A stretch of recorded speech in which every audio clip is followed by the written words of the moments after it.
Good evening, everybody.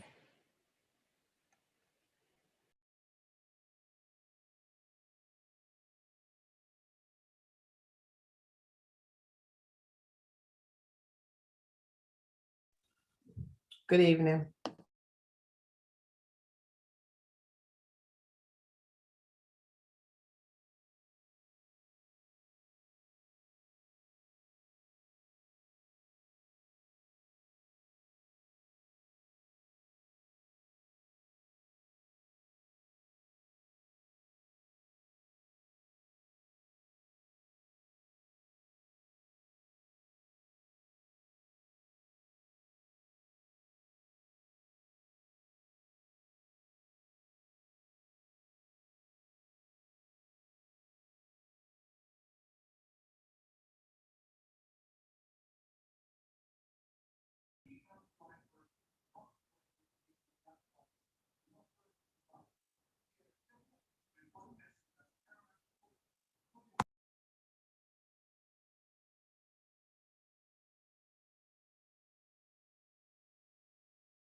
Hello, everyone.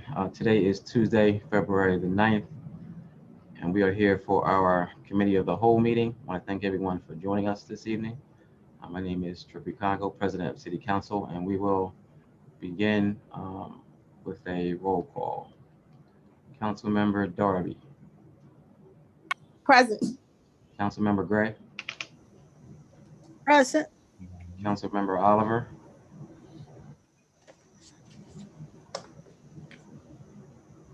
Councilmember Oliver, I think you're on mute.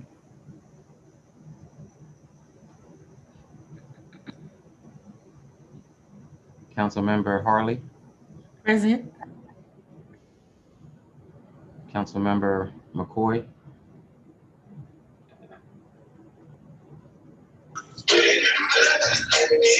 Councilmember Fields. Present. Councilmember McCoy, Councilmember Johnson, Here. Councilmember Field, Present. Councilmember Spadola, Present. Councilmember Cabrera, Present. Councilmember Dixon, Councilmember Dixon, Councilmember Walsh, Here. Councilmember Oliver, Present. and I'll circle back to Councilmember McCoy and Councilmember Dixon. I don't believe they have joined in yet. We will acknowledge them once they join in. So tonight on the agenda, we have 6 items. So I'm just going to get right into it. First, we're going to have a resolution to assign a council member to the Education, Youth, and Family Services Committee and a council member to the Health, Aging, and Disabilities Committee meeting. All right, and that I am the sponsor of that one. I just want to remind everyone also that we're not actually voting on these resolutions this evening. We're having discussion around them, but we will vote on them on our next council meeting on February the 18th. All right, whereas in accordance with section 2104 of the city charter, city council shall provide such committees as deemed necessary. On January 5th, city council adopted resolution 21006, establishing the standing committees for council for the 108th session and making personnel assignments for such standing committees. Whereas council deems it necessary to revise the aforementioned personnel assignments to add a council member to the Education, Youth, and Family Services Committee and to the Health, Aging, and Disabilities Committee. Now therefore be resolved by the Council of City of Wilmington that council member Oliver is hereby added to both the Education, Youth, and Family Services Committee and the Health, Aging, and Disabilities Committee for this 108th session. So I do want to thank you, Council Member Oliver, for being willing to be added to both of those committees. Thank you. Does anyone have any comments? I don't see anyone's hand raised. Just want to make sure. All right. Next on the agenda is a resolution approving 2 members appointed by Mayor Purzycki to the Wilmington Ethics Commission. And who's going to speak to this? I am President Congo. Okay, Councilmember Johnson. Yes, I appreciate everyone taking the opportunity to review this resolution. We recently, in the end of 2020, we had 2 esteemed members roll off, Mr. Hawkins and Mr. Hatch, and we've replaced them with 2 well-known players in Wilmington, attorney Theopolis Nix, who is an attorney at Ballard Spahr law firm, the world-class law firm. And then also the other appointee selected is Bill Montgomery, who I believe almost everyone in the city knows through his long career that when she served with distinction on to my mayors in Wilmington and also city council. And he also most recently served as the administrator of the Administrative Office of Courts. So without further ado, I'd just like to present these 2 prime candidates. If anyone has any further questions about their backgrounds, I can certainly provide their full CVs, but both names are very well known and I believe can really serve with distinction on this important board. And we do have a couple questions from council members. Councilmember Oliver. Thank you, Mr. President. I would just like to know how many minorities is on the mayor's ethics committee. I mean, with Frank Hawkins being gone, I thought he I thought he did an outstanding job. I guess he was tired because he had been there so many years. But if someone can answer that question, how many minorities do we have on that mayor's ethic board? Because I just remember him being the only one. So Councilwoman Oliver, I believe, so Mr. Hawkins is being replaced by Attorney Theo Nix. So Attorney Theo Nix is an African American. So yeah, I believe we would be at the same number. So what number is that, sir? Based upon my knowledge, and again, I can check with the ethics board, I believe it would be one minority member. Out of how many? I'm sorry, it's more than one. Isn't Judge Oliver still in Yeah, there? I'm sorry. I do have the number. Council, Chief of Staff for the Mayor, Tanya Washington, please. Yes. So we have the other minority member is Mr. Melvin Phillips, former Judge Tolliver, and now we will have Theo Nix. Great. I mean, thank you so much. That's all I wanted to hear. Thank you so much. I thought Judge Tolliver was on there. I just didn't see his name, so I didn't. Okay, thank you. Council Member Gray. Yes, I'd just like to say that I've had the pleasure to serve on a board currently with Mr. Montgomery, and I attest to his professionalism and his knowledge of city business, and I fully support his appointment to the Ethics Committee.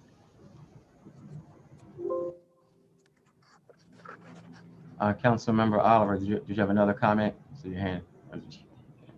No, I'm sorry. I was trying to take it down. I'm sorry. All right. If there are any other questions from any council members, I don't see anyone in here. See a question from someone in the public. D. Marquis Hall.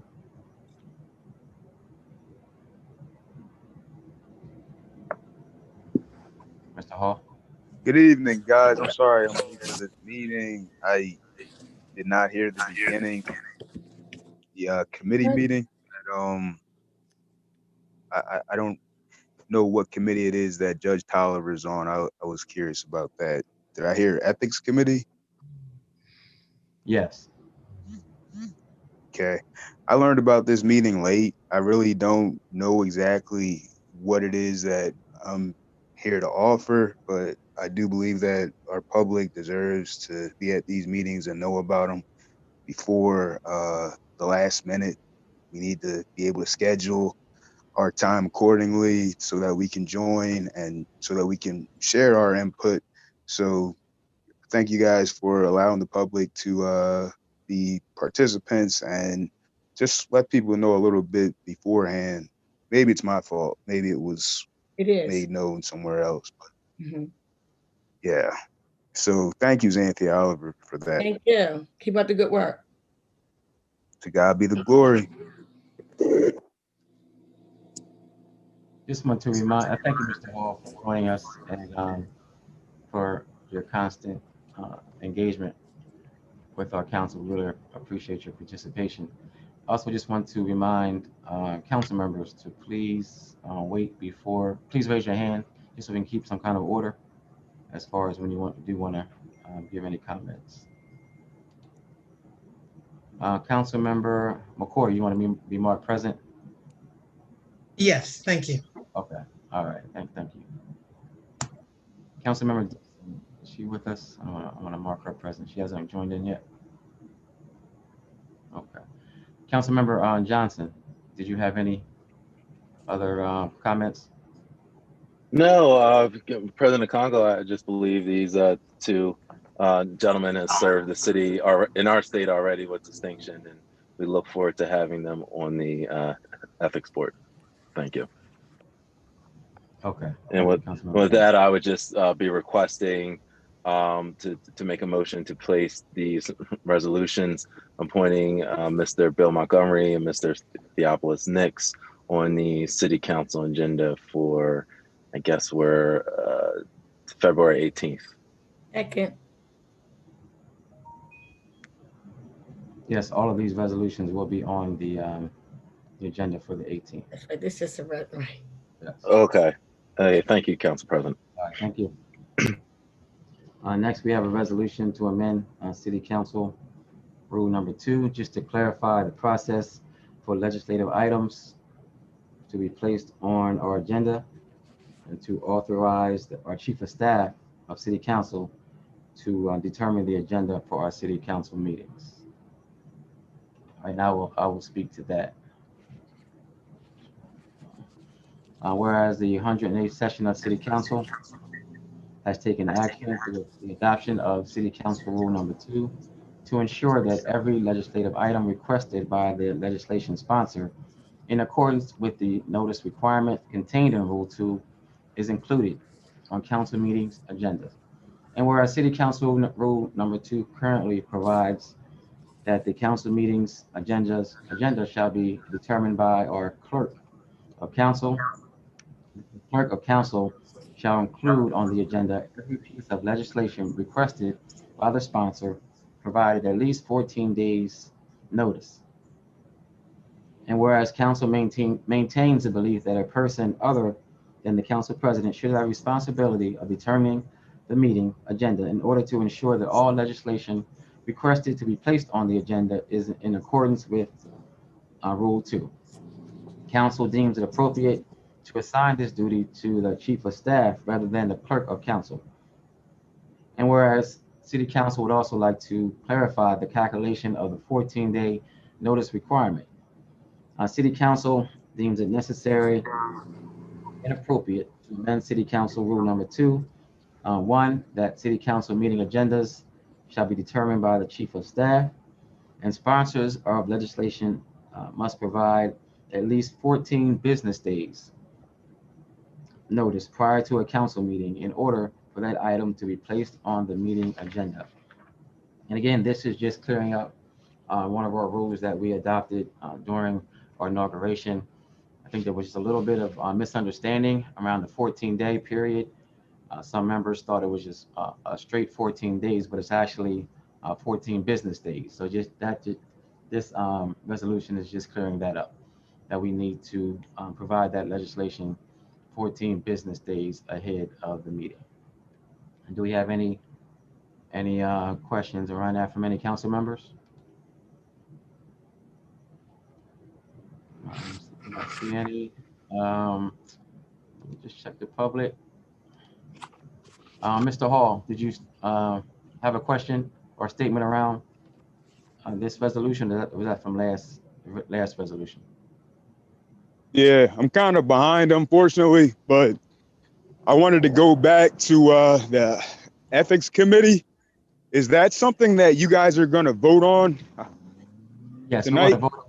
Yes, we're going to vote on all these resolutions at our next city council meeting on February the 18th. We're not voting tonight. We're having the discussion tonight. We're going to vote on February the 18th. All right. Well, do some communicating with the community in regards to these two gentlemen, specifically Judge Tolliver or former Judge Tolliver. I've never heard anything good about him. Come on. I'm outside right now, so that's why there's noise. I actually, I have other things that I'm doing right now, but Judge Tolliver, take note of that name. And when you talk to people in the community, make sure you're talking to everyone about these different individuals. Thank you. All right, thank you. Yes, Council Member Oliver.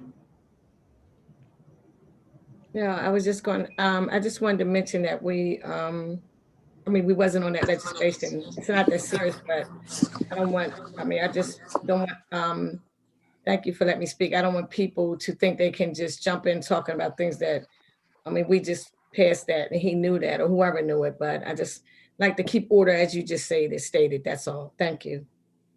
All right, thank you, Councilmember. Councilmember Harley.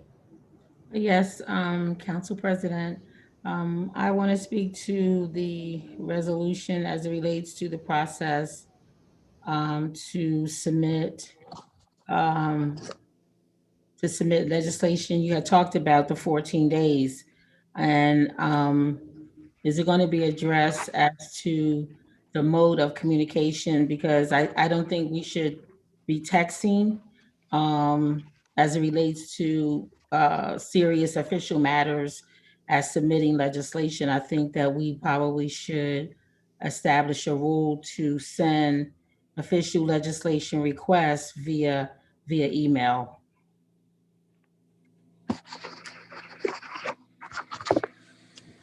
Yes, thank you, Councilmember Harley. All of that will be addressed in the documents. Thank you. All right, thank you. Councilmember Darby, did you still have your hand up? No, I put it down, President. Councilwoman Michelle Harley addressed it for me. I think it should come in a form of email, just not any, like I can't send a letter by Dove to you and say legislation on the 14 days. It has to be like a something that everyone knows, and it's a whole process. But yeah, I agree with Michelle, Councilwoman Harley. Yeah. All right, thank you, Councilmember Darby. Councilmember Gray. Yes, my question is, when we submit it, is that 14 days include the time it may take the law department to write it, or we're talking about submitting it after it's been written?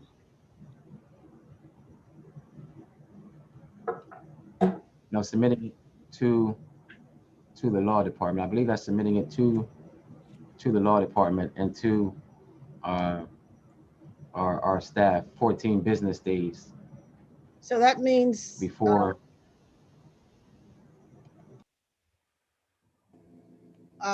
So what I'm trying to find out, does that mean that it should go on the agenda 14 days later, or is that including the time it may take the law department to write it?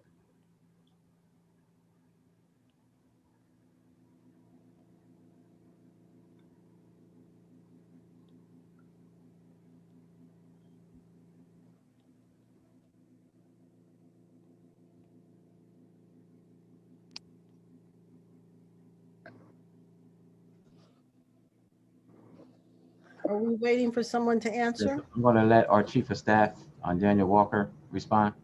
Thank you. Thank you.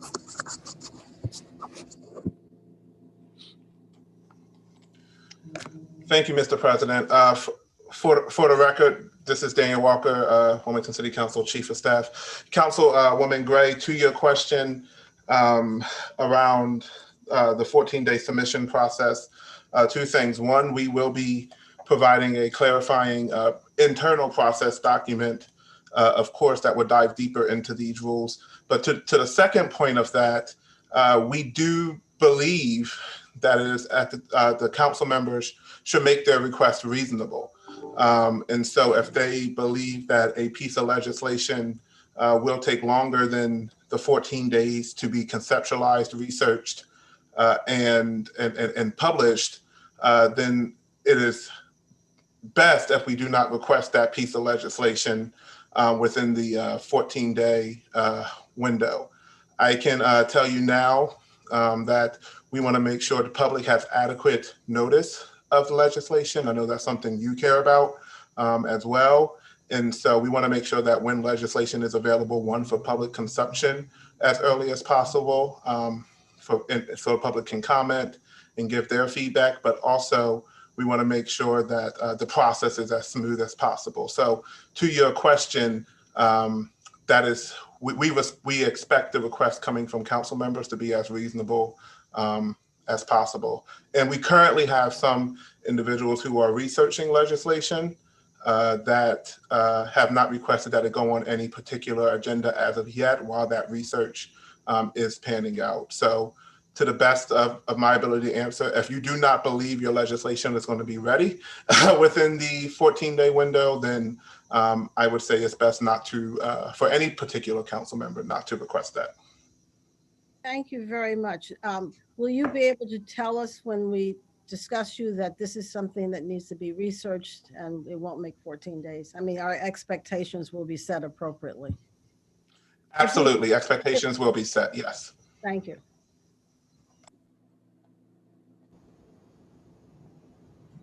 All right, thank you, Chief of Staff. Councilmember Harley. Yes, Mr. President.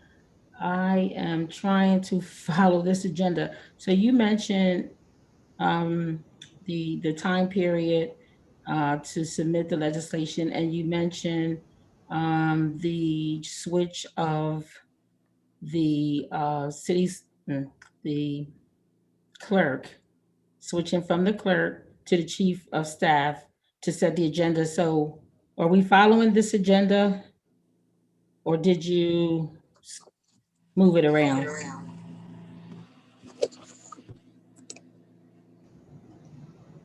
Yes, I moved the agenda around. Oh, So right now we're on the resolution. It's all one resolution, but it's just a resolution to amend the city council 2 and to authorize our chief of staff to determine the agenda. It's okay. all on one. Okay, so is this the right time to speak to that right now? Yes, yes. Okay, so one, why was the clerk ever appointed to set the agenda? Has that been done before? One, and secondly, has it been done that the chief of staff set the agenda? Why was that done? The city clerk, why was the city clerk given that responsibility? I will defer. That was in the rules that were adopted at our inauguration. So if anyone who supported that legislation would like to speak to it, I will allow them to do so first. Mr. President, Councilmember Walsh, yes. yes, the city clerk was assigned to do that because under our charter, the city clerk is actually the biggest lay job, because that job is in the charter. The rest of the jobs were kind of made up as we went along. So that's why it was done that way. Follow up? Yes, Councilmember Harley. Thank you. Yes. Has it been done like that before? And I'm only asking because of what we're dealing with right now. So in all due respect, I'm just trying to find out, was that ever done before? To anybody's knowledge that has been on this council, has the clerk been the person to set the agenda before? Always. Always? As far as I remember. Okay, so to my understanding, I thought that the president of the council set the agenda. Well, in conjunction with working with the clerk. Okay, so, and thank you, Councilmember Walsh. So why isn't the president working in conjunction with the clerk now versus the chief of staff? Maybe that should be my question. And the president can answer that, not me. I'm not asking you to answer it. Okay, thanks. Because it was in the rules that were adopted at our inauguration, that responsibility was placed solely on the clerk and not the president. So again, someone who supported that legislation, that rule, would need to speak to that.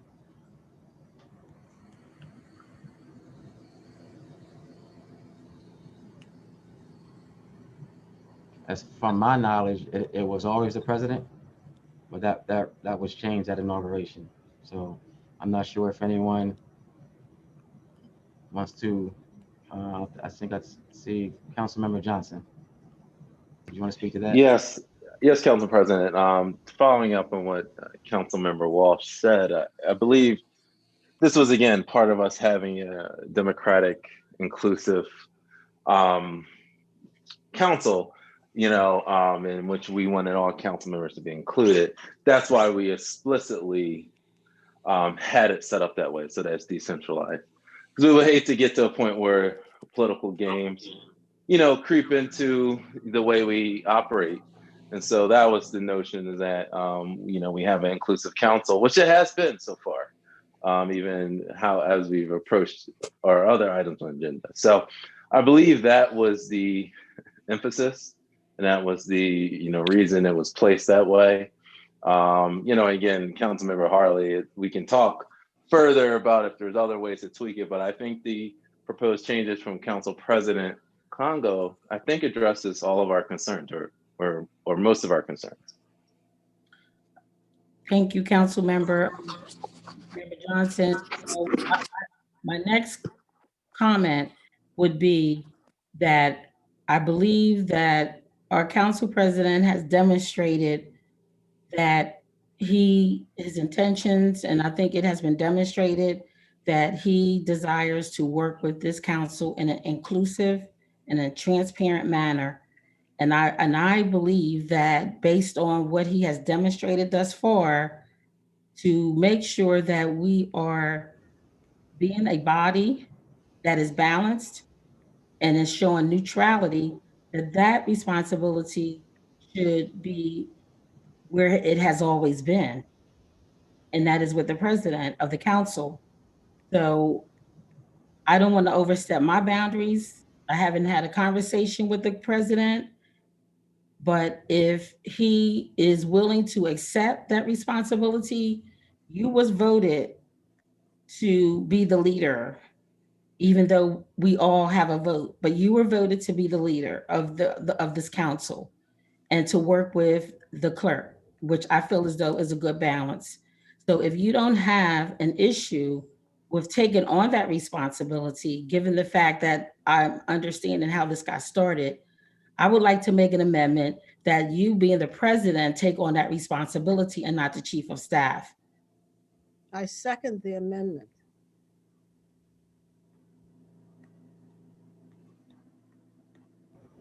Okay, it's been moved and seconded that we make an amendment to the resolution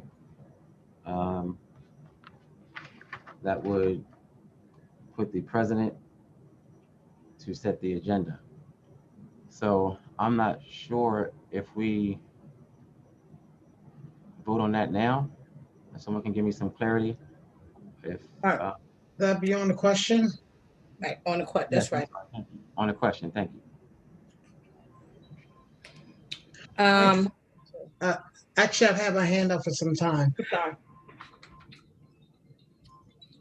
Okay, I'm sorry. Okay, thank you. Thank you, Mr. President. So my question is, it was something similar, but now it's, can you hear me? Oh, really? I can see it.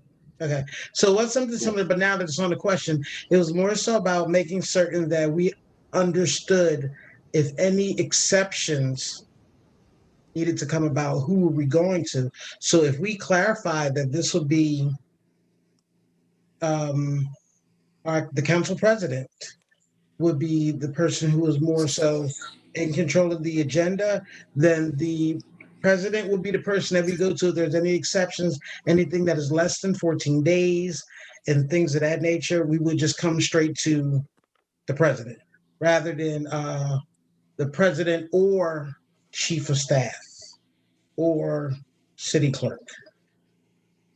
I'm like, that's my question. I just wanted to make certain that who's the final word on the agenda. That would be determined by the vote on the 18th. If if it's the president, it would be me. If it's the city clerk, or if it's if it's the chief of staff, it would be the chief of staff.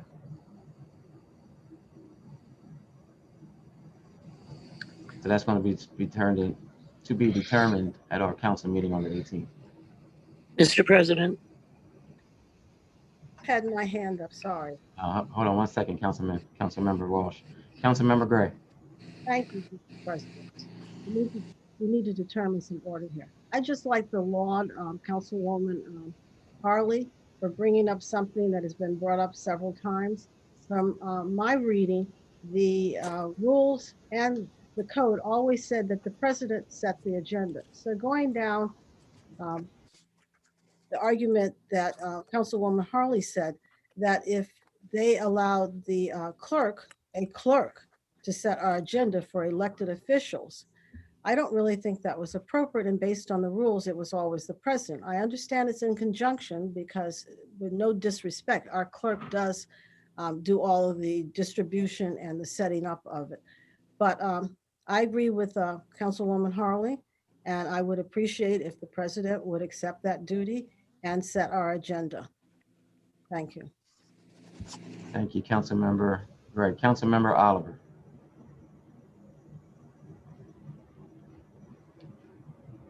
Councilmember Oliver, I think you're on mute. Yes, sir, Mr. President. No, I just wanted to say I do agree with Councilwoman Harley, but however, I just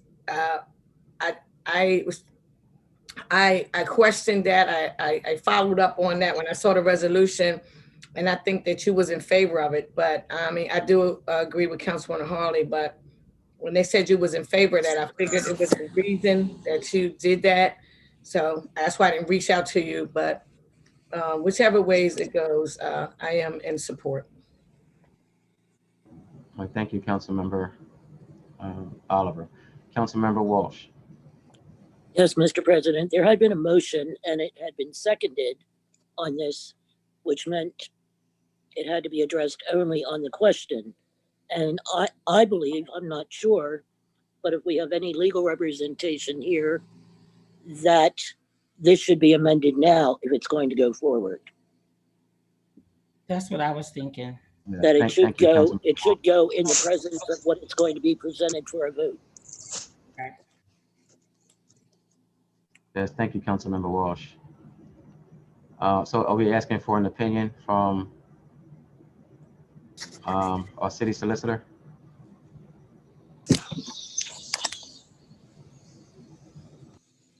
Well, I think there's one here. So the amendment is that we had a second on the amendment, and I would like to make a motion to change from the chief of staff being responsible for setting the agenda to the council president, and we can vote on the amendment. Well, you already have a motion on the floor that's been seconded. So whatever that motion said is what we should be voting on. Yes, I'm going to allow council members to continue to comment on the question, and then we will vote on the amendment. Councilmember Darby.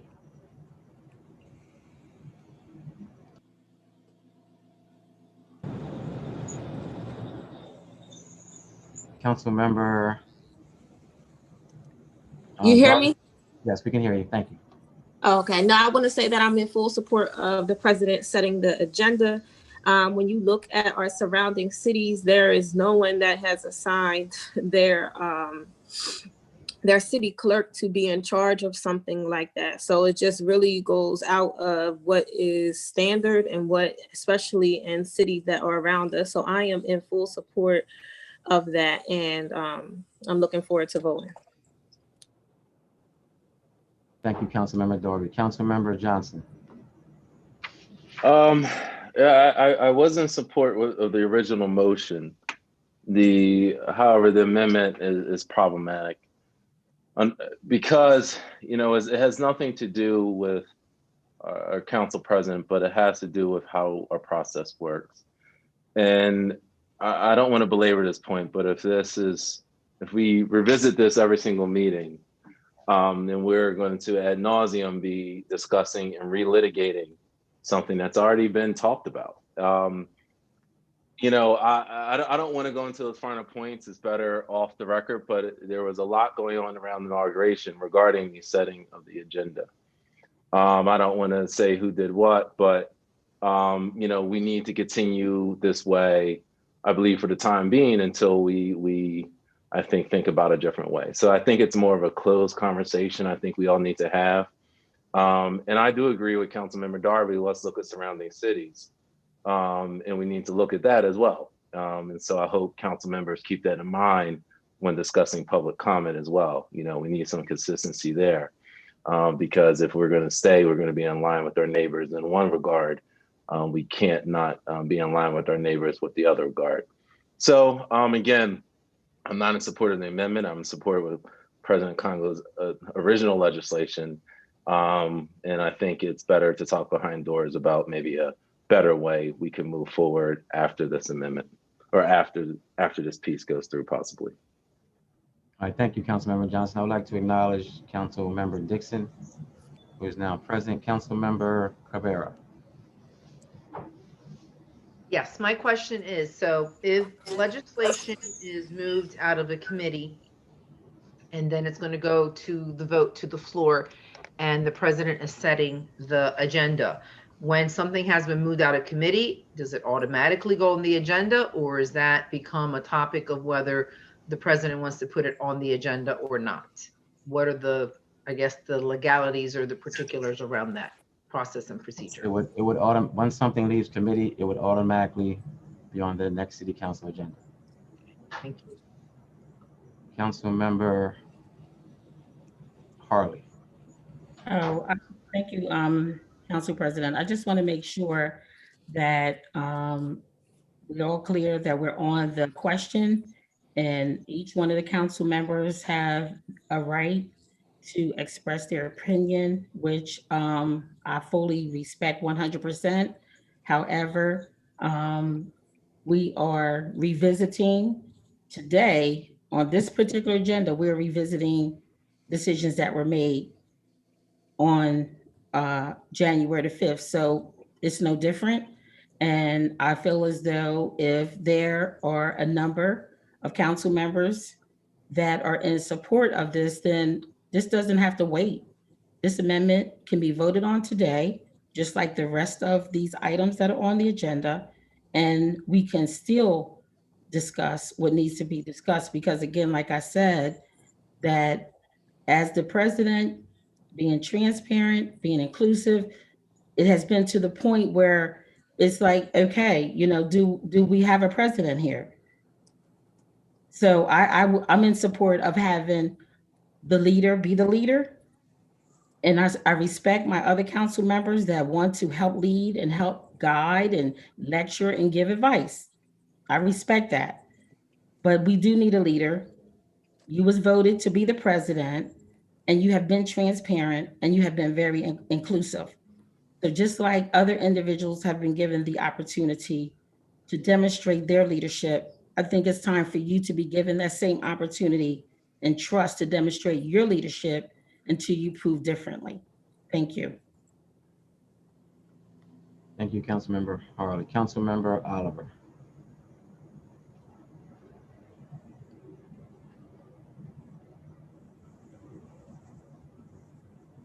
Thank you, Mr. President. Yeah, I just wanted to make a correction. Newcastle County Clerk sets the agenda. So when you talk about the surrounding areas, because I did my homework on this also, you can Google it. Newcastle County Clerk does set the agenda. And I do have to say, if we want to have a little more discussion on it, I'm open for the discussion, because this has been posted. This is nothing new. So I'm wondering why we're coming on the floor. I mean, it's nothing, everybody has the right. It's nothing unusual about it. But the Newcastle County Clerk does set the agenda, and other states, the clerk does set the agenda. So in the past, when you talk about transparency and democracy, and I think we're all working together as a team currently. So right now, I'm just saying, if you're talking about surrounding areas, Newcastle County's clerk does set the agenda. And as I said, when I made a phone call, they said the president was perfectly fine with it. As a matter of fact, he was okay with Daniel setting the agenda. So I am in support of what the president wants to do, because he is the president. And I feel as though many of us are trying to do his job. And if this is what he would like, I'm going to support what the president wants. So that's what I have to say. Thank you, Councilmember Oliver. Councilmember Gray. Thank you, Mr. President. I just would like to comment that I didn't like the comment that we need to discuss this later. We're trying to be inclusive, open, and why are we going to discuss things later? This is the forum on the question to this amendment. But someone's suggesting that we get together later. How many? FOIA? this is the venue to discuss this issue. So I think all council members who have an opinion should express it, especially so their constituents can know how they think. But I'm gonna have to disagree with Councilwoman Oliver, because in Newcastle County, the council members send their legislation directly to the clerk, and she does put it on the agenda. But they don't have any filters of having to pass through a committee, having to be voted out of committee. So yes, she does, but their council members send things directly to her and she puts it on the agenda. There's no filter to discuss whether it should go on, whether it has to be voted out of a committee. So that's the difference. So we're doing semantics about who puts things on the agenda. Of course, the clerk actually looks up the agenda, but it's who gives her the information. If somebody turn off the mic, please. It goes down to who really makes up the agenda and sends it to the clerk. Thank you. And thank you, Council Member Gray. Council Member Darby. Yes, thank you, Council President. I just wanted to, for the record, just say that the research that I've done has been on other city council. And I appreciate you, Councilwoman Linda Gray, clearing that up about how Newcastle County level is a bit different from city council. So that's why I did not look at what other councils or what people did on the state level. I looked at cities with similar size and cities who are in the surrounding neighborhood. And I reached out to city council people to talk to them. So I just wanted to address that was said on the floor. Thank you, Councilmember Darby. Councilmember Walsh. Thank you, Council President. We started this out with Councilmember Harley asking how this came about. And one of the ways this came about was because when rules were being put together, at least on the side I was on, one of the things we took into consideration very heavily were campaign promises that had been made by people. And one of them was about opening things up for others. We heard complaints for 4 years that the council president was using this position to play with legislation. And so this was a way to eliminate the possibility of that there was nothing, that's all it was. We were following what everybody claimed for at least 3 years that the previous council president did, even though I didn't think she did. But that was it. That's all I have. Thank you. Thank you, Councilmember Walsh. Councilmember McCoy. Thank you, Mr. President. I just want to clarify that I am actually on no one's side. I'm here as counsel. I am here as the 6th District representative. And the reason why I actually asked the question initially is because of what we actually, what came into our lap just recently about this, the housing reform bill. And so I am very confident in the chief of staff and that he has that ability. And if you perhaps would like for him to do this, that would make things lighter on you, then I'm totally fine with that. The reason why I needed clarity was because when it's time to make that exception, who actually does that? It was, I am a committee chair.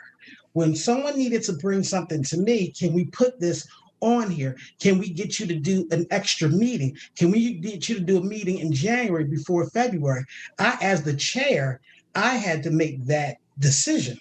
So I was just trying to find out, as the president, would you be making, even though the chief of staff had actually set the agenda, whatever comes in, he can make certain it goes on there accordingly. But when it comes to actually making the exception, when something needs to get done quickly, you know, will we be going to you as the president? One of the things that I loved about the last term was the fact that our clerk gave us a calendar and let us know how things went, when legislation should go out, you know, when the time was up to put something new in. You know, this is for this. If you want it on this date, you have to have it in by this time frame. So I just want to make certain that the people who are actually new, because I was new last term, those who are new actually have that understanding, and that the exception is not the rule, that you can just come in and make certain mind get on here now. I'm like, yeah, I know that happened. It was a mix up, but there is a time and a window that these things go. And because of the fact that everyone is not quite familiar with the rules, we should not be making exceptions so quickly. That's all that I have to say. Thank you, Councilmember McCoy. I will address that after all council members have spoken. Councilmember Oliver. No, I'm sorry. I didn't mean to have my hand up. Sorry about that. All right, no problem. Councilmember Johnson. Yes, Council President. I actually agree with Councilmember McCoy. Again, it's about a clean process. I think we should be nimble, especially regarding committees. I know even this month we moved public safety and finance around. So when it's critical issues, we need to be nimble. And I think, again, I know Councilmember Gray mentioned about talking behind closed doors. I think there's always a way to improve the process, and maybe having this clerk do a calendar, do stuff like that. That's the way it goes. Because I don't want anybody's legislation to get stopped. If you want something, everyone should be able to put it on the agenda, no matter if it's whatever viewpoint it is. And I think that's the kind of council we're working to be, that whether it's committee or the floor, you can get it on. And I believe that's Council President's vision. So I think whatever tweaks we need to make that happen, I'm all for it.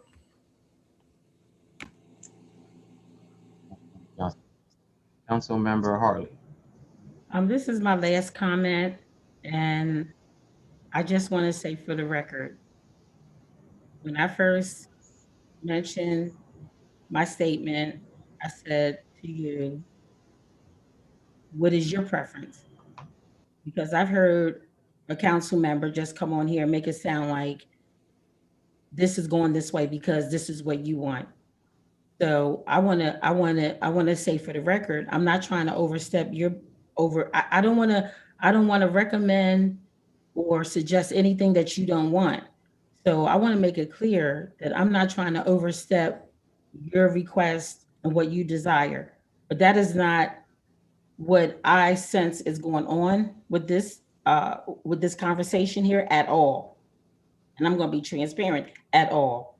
So if you want the chief of staff, who I feel as though that responsibility definitely shouldn't be put on the chief of staff. The chief of staff, a hired staff member, and another hired staff member is actually in charge of our agenda. I really feel as though, as elected officials, that should not be.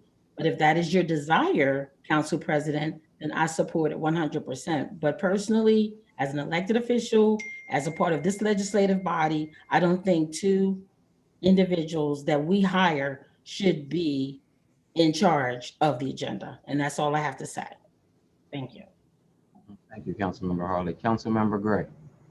Okay, it's not strange, but I had put in writing the other day that I really didn't think the chief of staff should be reviewing our legislation prior to it going on the agenda or prior to it being written. And I had put that in writing, and the explanation I got, it was to get us all, I don't want to say in line, but to make sure all of us were working together for the benefit of council. We're individuals, we were elected by different districts, we have different ideas. I don't think anyone should be hurting us into togetherness in that sense, that we cannot express our own legislation and get it on the agenda without it going through someone. It was very difficult getting my legislation because I had to go through someone, and interpreting a person's desires and wishes and language is difficult when it's second or third person. So I had already brought this matter up, so I'm just reiterating what Councilwoman Harley said, that we are the elected. We have hired the staff. They should be working for us and with us. No disrespect to staff, but I think that our word should really be the last word, and that staff should be helping us to accomplish what we are doing for our constituents. Thank you. Thank you, Councilmember Gray. Councilmember Oliver. Yes, thank you, Mr. President. This is my last statement. I mean, I think everybody has a good point of view here. But I just can't help but remembering, and I hate to say it, session 107, and all of you young ladies who talking here right now, we're definitely stating that the president should not be setting the agenda unless most of us, which was the majority, and we can go back and look at the tapes. So the ones who are new, I'm not talking to you. But you're here and you have your opinion, but you weren't on 107. And for the 107 session, the ladies who are speaking and speaking in regards to this legislation passing, like I said, I can't wait to, like Councilman Harley said, I'm waiting to hear what the president has to say. But it's ironic when it was a female president, how you ladies, and for the record, were so adamant, and people can go back and see it, that y'all were very hard on President former Hanifa Shabazz. And now that is President Congo, who I care for very dearly, now it's a different standard. So I'd like for the women out there to see how we as women are catty towards women. I just have to say this. And if it's not pertaining to you, you don't have to make a comment. Because if you wasn't on here, you don't know what I'm talking about. But if you was on here and the people in the public seeing how some women on city council suffocated her with constant rules and regulations and authority and what could be done, and mainly about her authority and to be transparent and democracy. So I'm not against this, but it's funny how now that it's a male, and I'm take Trippy out, it could have been any male, but it's a male president, and now let the rules ride, don't worry about it. But when it was a female, how we as females just don't stick together. Some females, because down in Dover, the Black Caucus is sticking together very strong. And I received a lot of calls from them. And I'm glad I stay in contact with them because they keep me grounded of how women treat women. But it doesn't make a difference. So I'm just want to hear what Trippy has to say. And, but I still have to say that because it's just bothering me how, now we have a different standard because it's a male. And that's all I have to say. I'm done.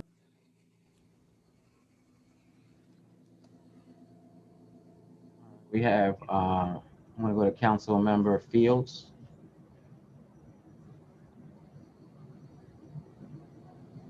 Thank you. And good evening to the rest of the council. My one question is this: once the information is submitted and the agenda, are you gonna be working along with the chief of staff or whatever is presented to you? If it's presented to you in a timely manner, is that still going to be put on there, or are you going to say you're going to decide, oh, I don't want that on this one, I'll put it on the next one? Like what's going to be the standard as far as this agenda being set? I just thought that, I understand where everybody's coming from. I wasn't on a 107. A lot of us seen what happened on 107. So that's not for me to speak to. What I am speaking to is moving forward in 108. How do we, since, I'm told that, anyway, what I will say is this: if we're to build together, how do we begin to work together, and how do we begin to trust? If on 105, on January the 5th, we couldn't even trust what was going to be on the agenda that particular day when things were submitted 14 days beforehand. So I guess my question is, are we still going to trust that process if it changes? And has anything changed?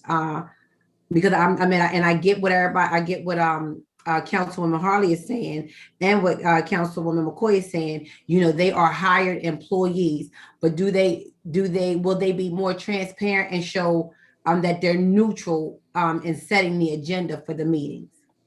Thank you. Thank you, Councilmember Fields. Councilmember Harley.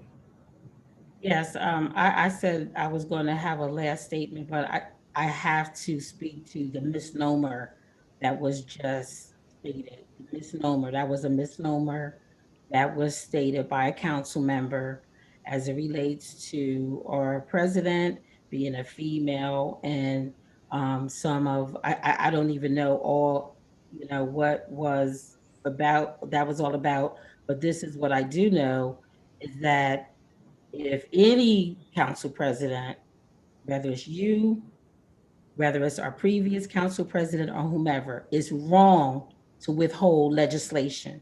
That's wrong. And if you did it or do it, it's wrong. So I don't support wrong. I don't care who it is. And if any council president held legislation, it was wrong. And if somebody called it out and spoke on it, then that doesn't mean they was against anyone. That means that they supported doing what's right. So I'm going to be very neutral in my comments. And like I said, I don't support nobody holding legislation. And I feel as though that you deserve, as the council president, to be given a chance to show your leadership. And once proven that there is some reason not to trust you to be in that position, if you start withholding legislation, if you start not putting legislation on the agenda, then the same thing, the same repercussions should happen to you. So I want to say for the record, I don't have no favorites and I'm not on no sides, but I do stand on the side of right, and I'm not going to let nobody state a misnomer and I not speak to it. Thank you. Thank you, Councilmember Harley. Councilmember Gray. Thank you, Mr. President. I also have to speak to what our other council person said. I speak to, I'm discerning. I'm discerning. If you're doing something wrong, then I'm going to bring it up. And I'm going to put it out there like Councilwoman Harley said. Legislation was held up by our past president. You can go back, and I'm not going to tell you which sessions, council sessions to go back to, but it's evident. And I lived through it. So yes, wrong was done. And maybe that's the reason we were so hard. It's not that she was a female. It's not a female male thing. It's how you conduct, how you manage, how you rule. Are you a good leader? Are you doing what's right for your constituents and for your council? And there was a lot of things that were not right in 107. And it led for a lot of dissension, a lot of arguing, a lot of bad feelings. But, I just heard another council member said, on the side I was on, we did. It's evident that she's on a side, that we're divided. And then they come back and say, we're all together.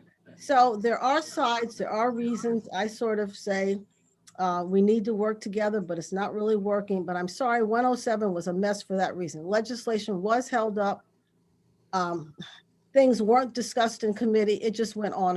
And I had to address that. And if somebody comes back and wants to disagree with me, I will give you the sessions because they involved me. Thank you.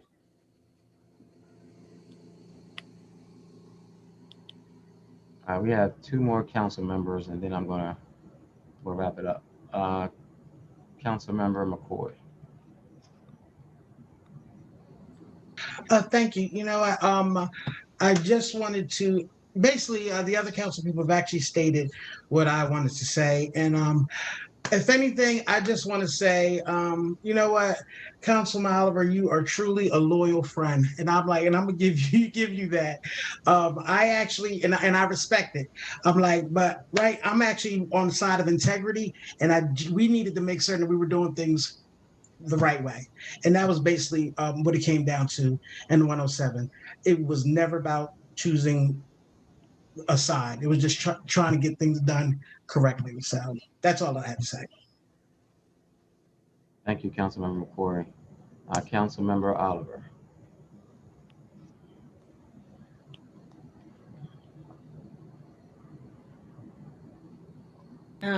Thank you. I guess this is my last round. Thank you, McCoy. Councilwoman McCoy. Yeah, she was a friend of mine, but this is, I don't think this is about friendship. I just remember people coming up to me and people making phone calls and just talking about how the dysfunction of 107 and how we need to be transparent and, you know, how we need to have a democracy and we need to stop fighting amongst females and let her have the power. Then I, you know, then when I got on council, you know, my council members, some that are here today, just was like, why does she have to, I mean, have the power? I mean, it speaks for itself. I mean, a lot of things that were done was because we didn't want her to have this power. And I'm not going to sit up here and act like that was never the case, because it was. So I'm just being honest and I'm being transparent. And I just want everything to, you know, and we can, you know, we still all get along. It's not, I mean, like I said, the truth is the truth. And everybody has their own opinion, but that's just my opinion. And I'm done with it. Thank you so much. I thank you, Councilmember Oliver. Councilmember Cabrera and Councilmember Darby, I do see your hands raised, but I do want to speak first. And then if you still want to speak after that, of course, I'm not going to prevent you from doing so. So I want to thank everyone for the discussion. I think it was a very healthy discussion for everyone to have. But I didn't run for this position. I didn't want to be in this seat for the perception of power. Setting the agenda does not define my presidency. I understand both sides. I really do understand both sides. And I'm okay with our chief of staff setting our agenda. I was perfectly fine with our city clerk setting our agenda. But for reasons that we don't really need to discuss, we're moving it to the chief of staff. And it wasn't anything on behalf of our chief of staff. I mean, of our city clerk. It's just going to be a better fit for our chief of staff to set the agenda. I'm perfectly fine with it. Again, it does not define me. I think all of my presidency and your term on council will be defined how we move forward. It's not going to be defined on who sets the agenda. Again, I really do understand both sides. I want to thank those council members who want to lay that responsibility where it has always been. And that's always been with the president, but I'm okay with it because at the end of the day, everything is going to go to the floor for a vote. And I think that's where the community will be able to see who they should support and who they shouldn't. It's just not based on who sets the agenda. And I don't want to discount anyone who is supporting that I should do it, because I understand your reason behind that also. But I'm okay with it. I think we are bigger than who sets the agenda. I'm not going to hold anything, and our chief of staff won't hold. Nothing is going to be held for this during this session. So I thank you all for your comments, and I do see some more council members who want to speak. And again, I'm going to let everyone speak, and then we can vote on. I'm not sure if we even want to vote on it, because honestly, I am okay with this resolution, how it is written, where our chief of staff will set the agenda. Well, can I withdraw my motion? Yes, she can. Yes, you can. So I'm going to withdraw it, but I'm going to say you are a true leader. And I want to also say that this discussion confirmed what I always thought. And on that note, I would like to withdraw the motion, and I really appreciate you and I respect you even more than I did before. Thank you, Council President. Does you need a second? Because I'll second that. Oh, yes, second. Okay, so it's been moved and second that motion be withdrawn. But again, I do want to allow, we have 3 more council members who wish to speak. I'm going to allow those who haven't spoken yet to speak first. So that would be Councilmember Cabrera. Thank you, Mr. President. I just wanted to say that it really is about respect, trust, and neutrality. And it's important that we do move forward. And I appreciate your words in terms of saying that you want to set the path for us to work together. And if this is something that, like you said, the agenda is not going to define your authority as the council president, it might even take some of the pressure off your shoulders. But I thank you for your comments, and I appreciate the dialogue from everyone, from all our council colleagues. Thank you so much. All right, thank you, Councilmember Cabrera. Councilmember Dixon. Thank you, Council President. I'm also, I think more so was just trying to make sure that there was a clear process as far as, so I just had a question around, I know we've been talking about making sure that all the committees, as far as the legislation that comes through committee goes to the agenda. But if we have a question on an agenda item that's going on for first and second reading, for example, do we go to the person who is the council member who's sponsoring that legislation, or do we go to that person who sets the agenda? I just want to make sure that's clear. Okay, we will take note of that and we will address that. We'll address that very soon. I'll have our chief of staff address that tomorrow, if not tonight. Okay. Can you just? I want to make sure that our chief of staff heard the concern clearly so that we can address it. If you can chime in, Chief of Staff Daniel Walker.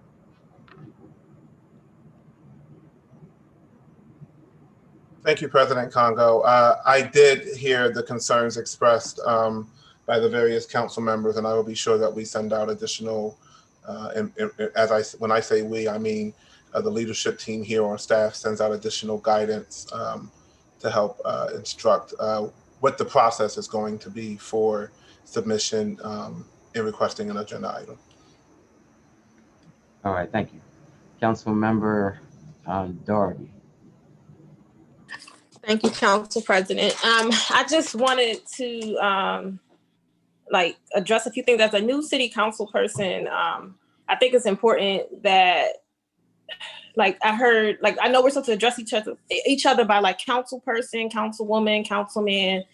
There are people addressing people as lady and you ladies and just very disrespectful. So I think as a new city council person, as older city council people, if you guys can follow the rules, help us learn the new ropes and ways of doing things, I think that would be greatly appreciated. And I really don't want to sit here and have 107th people go back and forth talking about the 107th. We're in the 108th. What are we arguing about or going back and forth about past presidents? I don't get it. So I don't understand why that is allowed in a committee of a whole. Are we allowed to go back and forth? It's a question about what happened in the 107th. Is this what happens at city council? All right, thank you, Council Member Doherty. I'm glad you brought that up. I'm glad you brought up both points, because I think there is a standard of how we're supposed to address each other. So I just want to make sure that we all are adhering to that and that we're not getting too personal on council floor as far as how we address each other. So please continue to address each other as council member, councilwoman, councilman, so that that standard is still being adhered to. Because Council Member Darby just said, our new council members are watching and the public is also. And what I don't want us to be remembered as or be looked at as any past councils. 107th, 106, 105th, I want us to be a brand new council. And I think that we definitely have the ability to do that. We have to present ourselves differently to the public. We're not always going to agree. I just think that we have to disagree differently and professionally. But still have healthy discussions. I think there's a way to do that. I think that we all know how to do that. And we don't want to be unfair to our new council members or to the public or to ourselves in recreating any negative type of environments especially on council floor. So I want to thank everyone for all of your comments. I think this was I think we needed this as a body. We needed to have this conversation so that we're able to move forward as a body who is representing our constituents. So with that, I think that we did withdraw the amendment. And I wanted to address, I think Council Member Gray asked a question about who will be the final decision maker on the agenda, and that will be the Chief of Staff. And before, when it was our city clerk, we always had conversations because they just want to make sure that I'm in the know, but I'm not gonna steer them wrong. I appreciate the dialogue, but I think out of respect and courtesy, they do run things by me. So I just want to be open and transparent about that, but it is going to be our chief of staff's final decision. And that's what this resolution speaks to. All right, and I did campaign on openness, and that's why the resolution is before us. So again, thank you for the conversation this evening. So if we can, we're going to go to our next item on the agenda, and that is a resolution. Let me show. Yes, a resolution to amend City Council Rule 2 to add an additional period of public comment for each legislative item. And who's going to speak to this? Mr. President. Okay, Councilmember Gray. Yeah. Okay, unfortunately, I will have to mention 107, but to me, this is like Groundhog Day. The most important part of this resolution is that constituents will be able to speak during the legislative period, during our debate, for 3 minutes on each piece of legislation. This is called speaking in real time. And it may not be popular around this area, but it's very popular in more open, more liberal communities. And we're going to hear a lot of reasons later, I'm sure, about why, or now, why this is not good for our council. And in comparing it to other jurisdictions in other areas, my questions are they dubbed as murder capital? Do they have housing shortages? Are they a mostly minority city or area? So when we say that comparable areas have different ways of having public comment, you need to look at that. We have a lot of current, I don't want to say problems, concerns that need to be addressed. And I feel we need to hear from the constituents. There's going to be a lot of conversation about our constituents can come to committee meetings, and that's where we discuss things. And that's very true. I much promote coming to committee meetings or zooming into the committee meetings and hearing what people have to say. But 2 issues. One, if the sponsor is listening, there may be a change between the committee legislation and when it gets to the floor. That's number 1. 2, all council members are not in committee meetings. So the constituent, you, may not see your council person there because they may not be on the committee or they may not have patched into the meeting. So you won't have an opportunity to address how they feel about your concerns. Where on the council floor, you would. We're all there. We've already had 1 round of debate and comment, and then you would have 3 minutes to comment. It has, I have to mention 107. It did not make our meetings longer. Our meetings were only longer with other council members having many opinions. And I've even in this legislation cut us down to 1 round after public comment. I figure if we've already commented several times prior to public comment, we only need 1 round afterward. So I'm much in control, much in support of public comment in real time. Now, commenting before the meeting, we had people comment on many things that city council had nothing to do with, things that we did not control, things that we had very little input on. Whereas if people are speaking during the legislative period, they're only speaking on the legislation, and they get an opportunity to have heard what their council person said, what their opinion, possibly how they're going to vote on the legislation, and then they can react. So it just boils down to as many constituents that have expressed that they are in favor of real-time public comment. To me, it boils down to council members want their way. They're not listening to the constituents. So this is only a presentation of this resolution. It will go on to vote for 218. So my best advice is if you're in favor, you should talk to your council person, since they all say that they're readily available for their constituents, or come to the meeting and express your opinion. We will have public comment at that meeting. Thank you. Thank you, Councilmember Gray. I just want to see if there are any questions from anyone on council.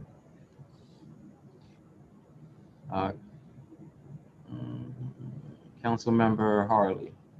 Yes, thank you, Council President. I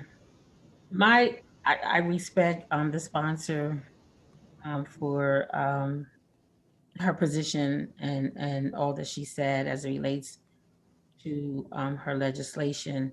However, my experience from the time that we had, that we allowed the public to speak after the legislation, not all, but there was one, a lot of times the information that was being communicated was inaccurate.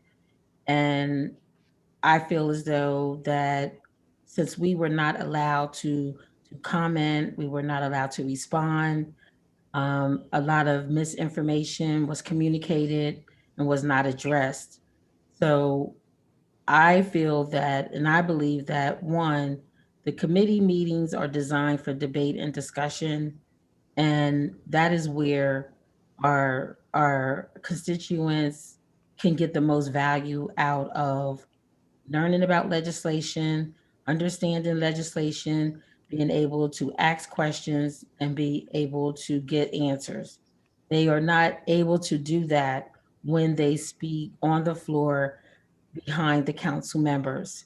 So I am totally in support of allowing the public to speak, but one, come to a committee meeting where it can be a positive, healthy dialogue. And secondly, as committee members, if we're expecting our constituents to come to committees, we have to allow them the time to speak.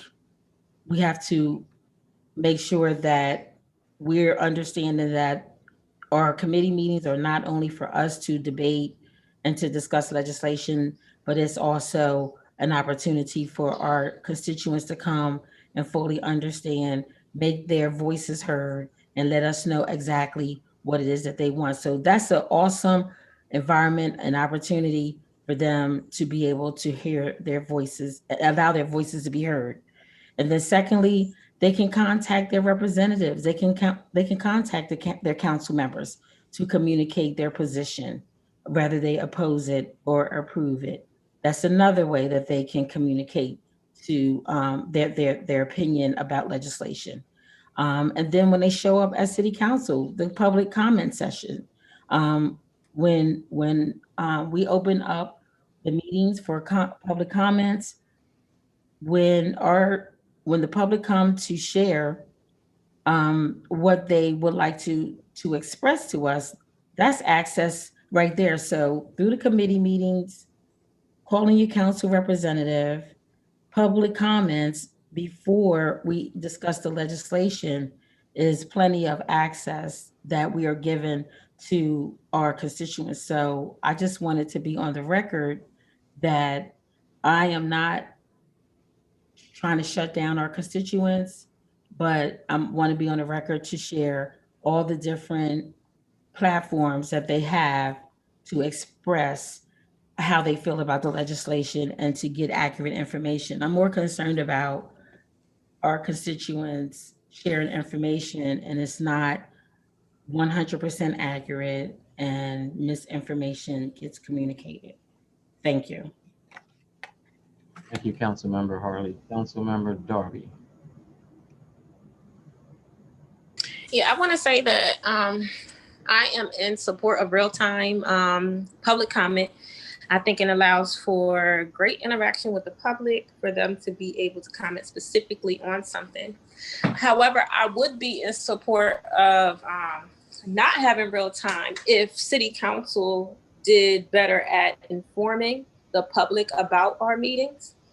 Before I was on city council, their city council was not easily accessible.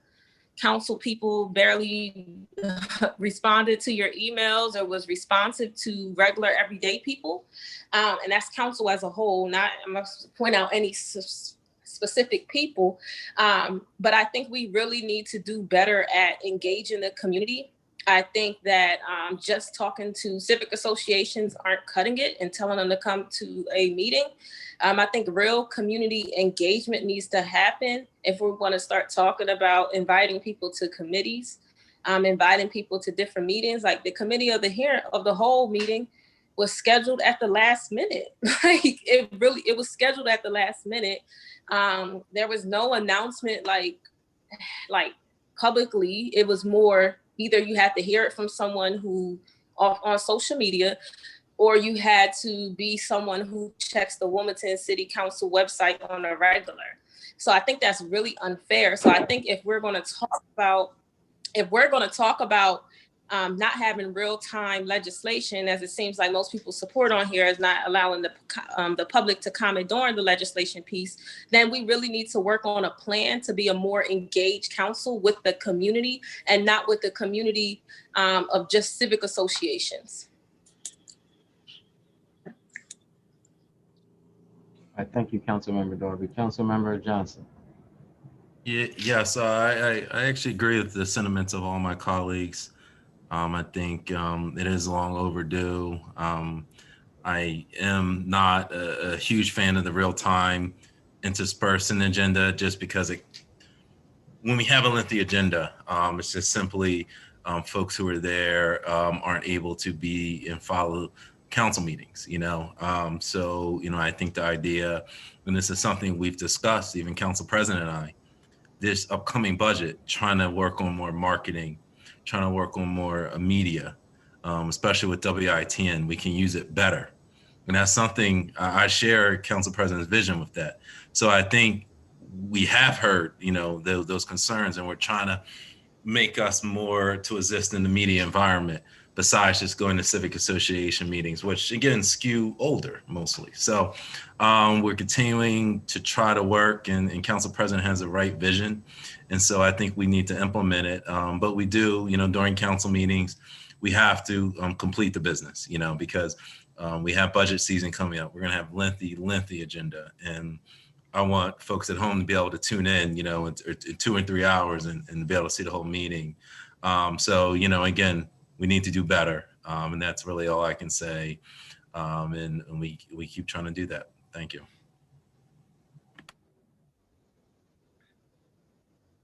Councilmember Johnson. Councilmember Cabrera.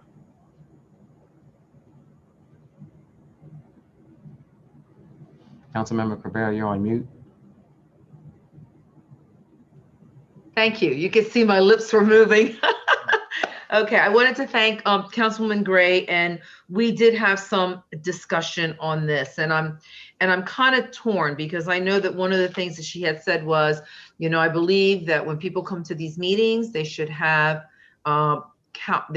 comment in between the legislation, and they should only speak to the legislation, and then do away with just the public comment in the beginning when people can talk about different things.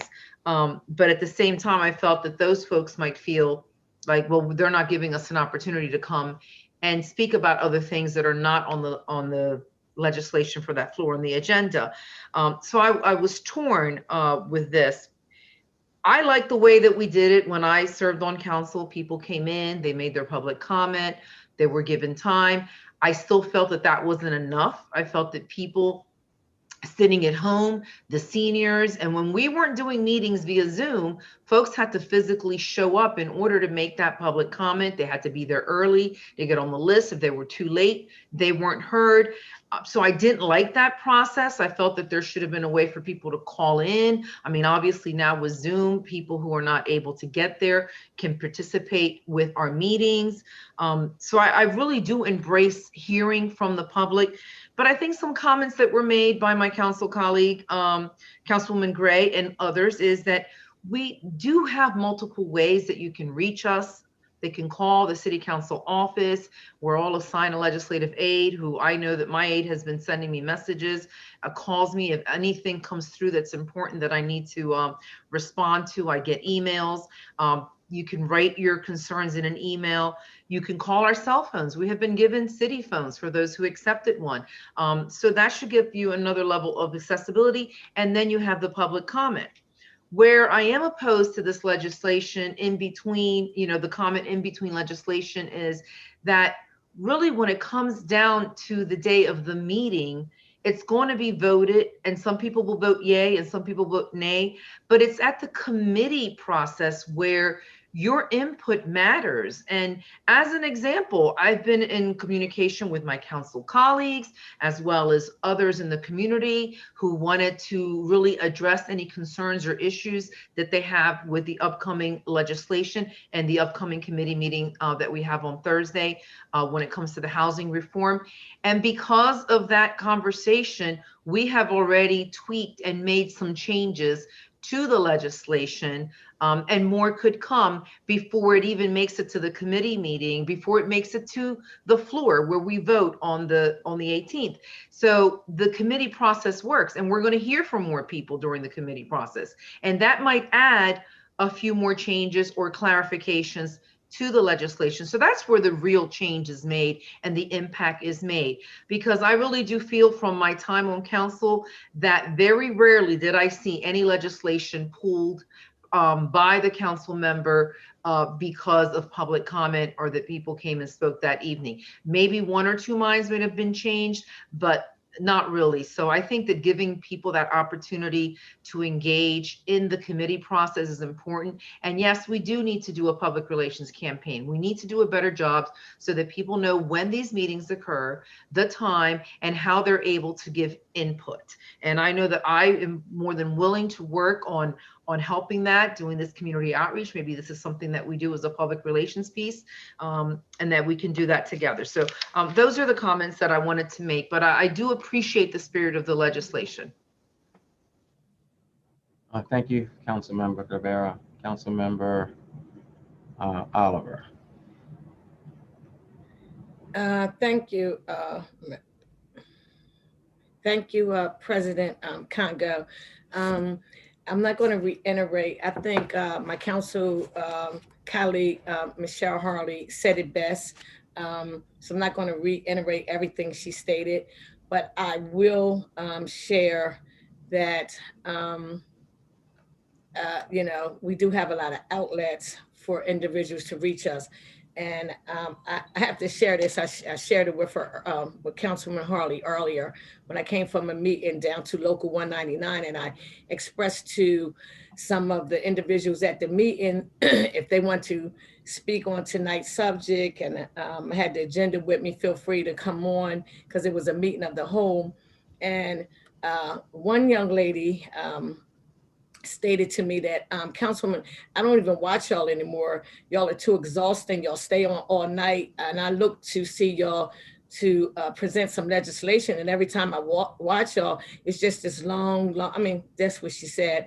And she basically said that we're just on here way too long for her. So she never gets to the bottom of anything. So what she does do is call her council person who is in the 4th district. And that's why I shared that with Councilwoman Harley, and she does return her call and speaks to her in reference to legislation.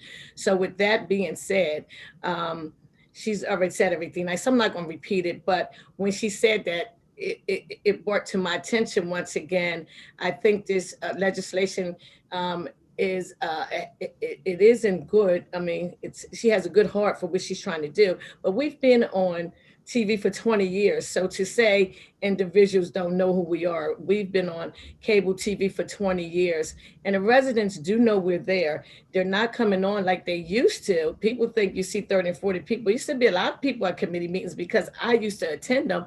I used to go up there and it'd be standing room only, and people went up there and made some nice suggestions about that. But when we came up there, it was about our community.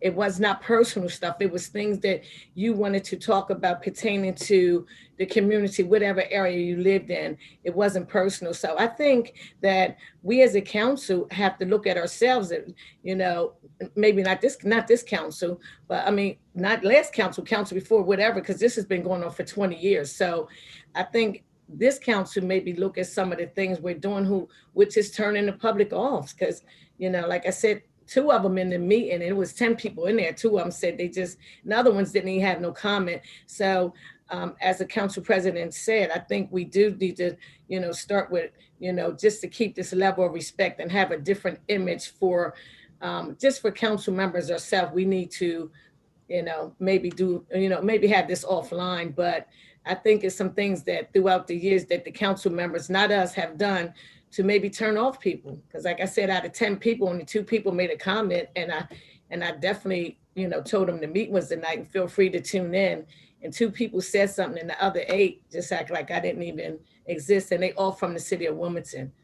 And I asked them were they registered voters, and they said yeah. So maybe, as the President Trippy Congo said, it may be some things we need to look at internally that we don't see. So that's all I had to say. Thank you.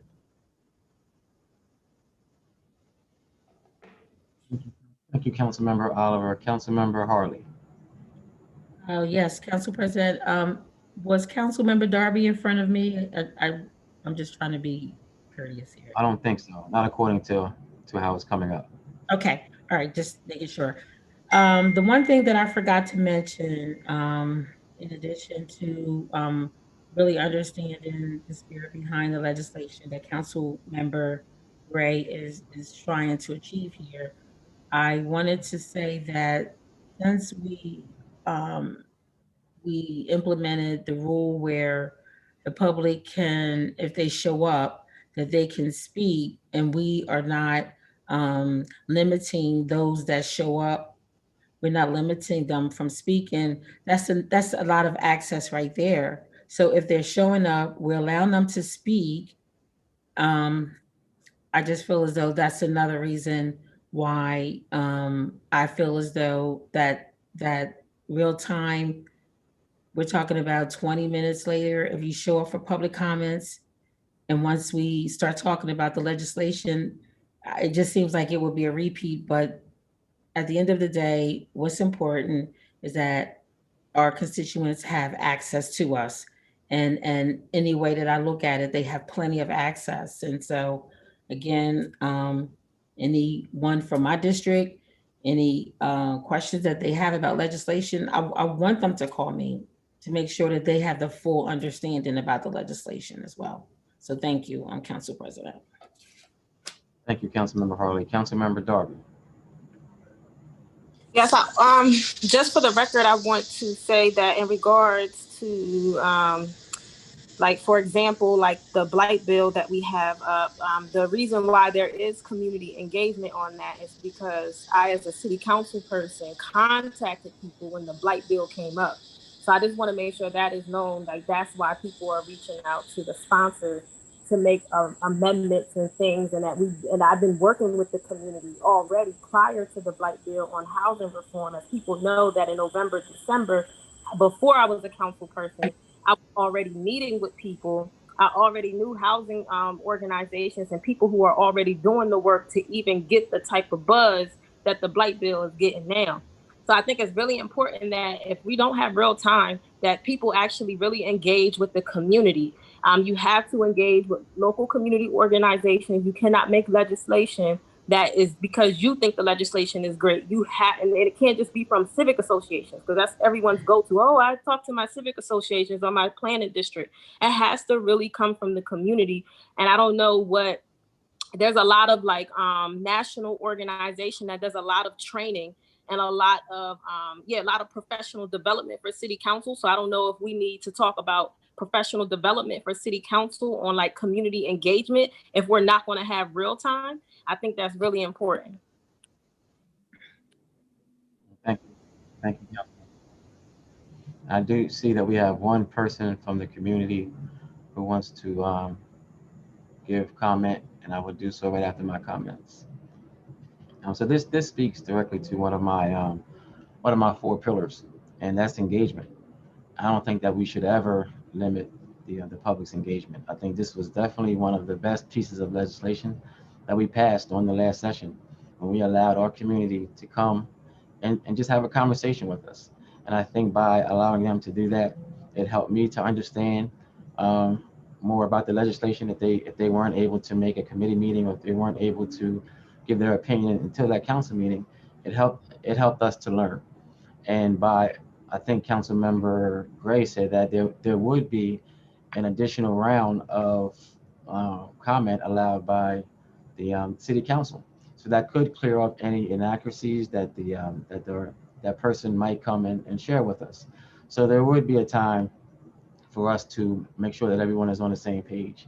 I don't think that this diminishes committee meetings at all. I think that it just allows our public, the people who we serve, the people who pay us, to have a conversation with us. I don't think that our constituents are long-winded.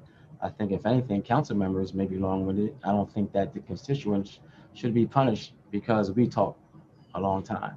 If they get up there, I think we give them 3 minutes. And I think everybody has this picture that this is going to create these long meetings. And if it does, it does. That's what we signed up for. That's what we ran for. But it hasn't. That was not the case last session. So during this last session, it didn't extend our meetings by very long, but it did allow us to have more interaction with our constituents. So I'm definitely going to support this.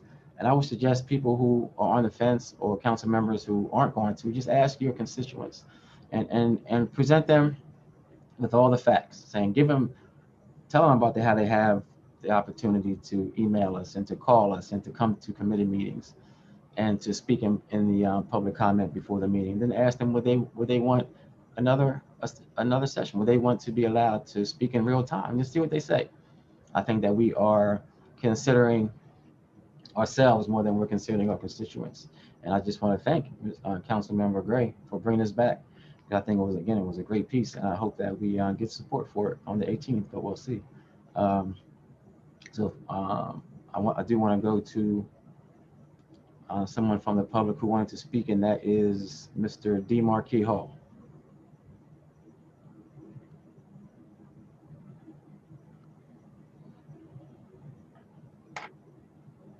Mr. Hall, you still with us?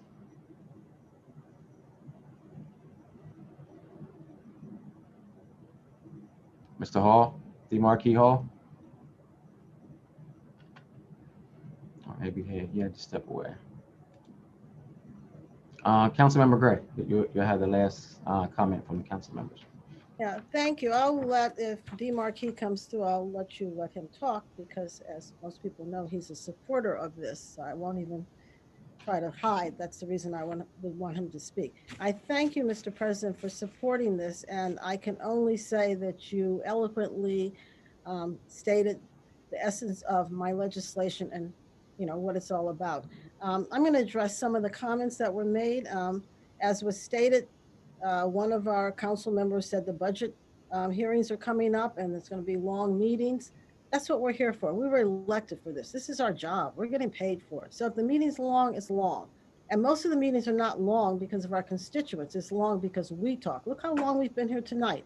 And we still have a lot to go. So it's not the constituents. We've only had one public comment. So put that to bed. The other thing is someone discussed that there's inaccuracies said by constituents. Well, that's the reason that they come to council meeting to get clarification on different things. And there are several inaccuracies frequently said by other council members that aren't corrected. I corrected one tonight, but there's frequently. So it goes both ways and they aren't corrected with their inaccuracies. The other thing is, like I said, this is a job for us. It's only 3 minutes. And someone said it's our time to do our job. I got that from, because I have discussed this with other council members. Our job is to represent our constituents. And the legislation that we're trying to pass or agree on or move along is for our constituents.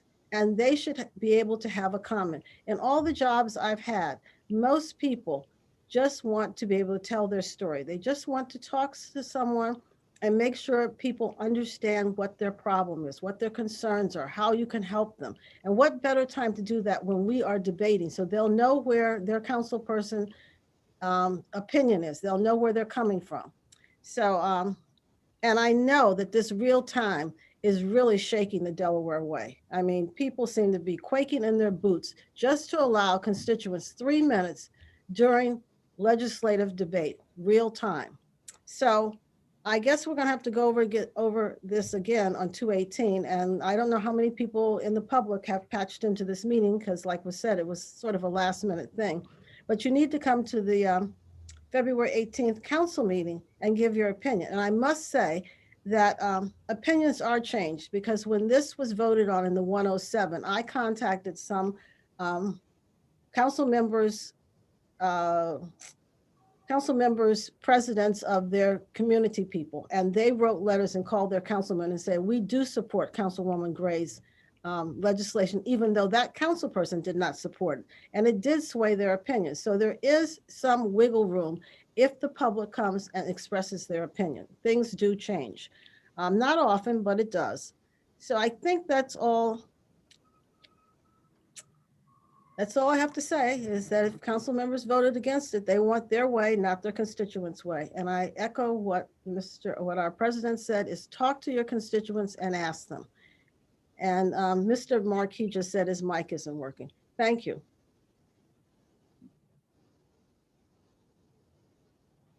All right, so we're gonna,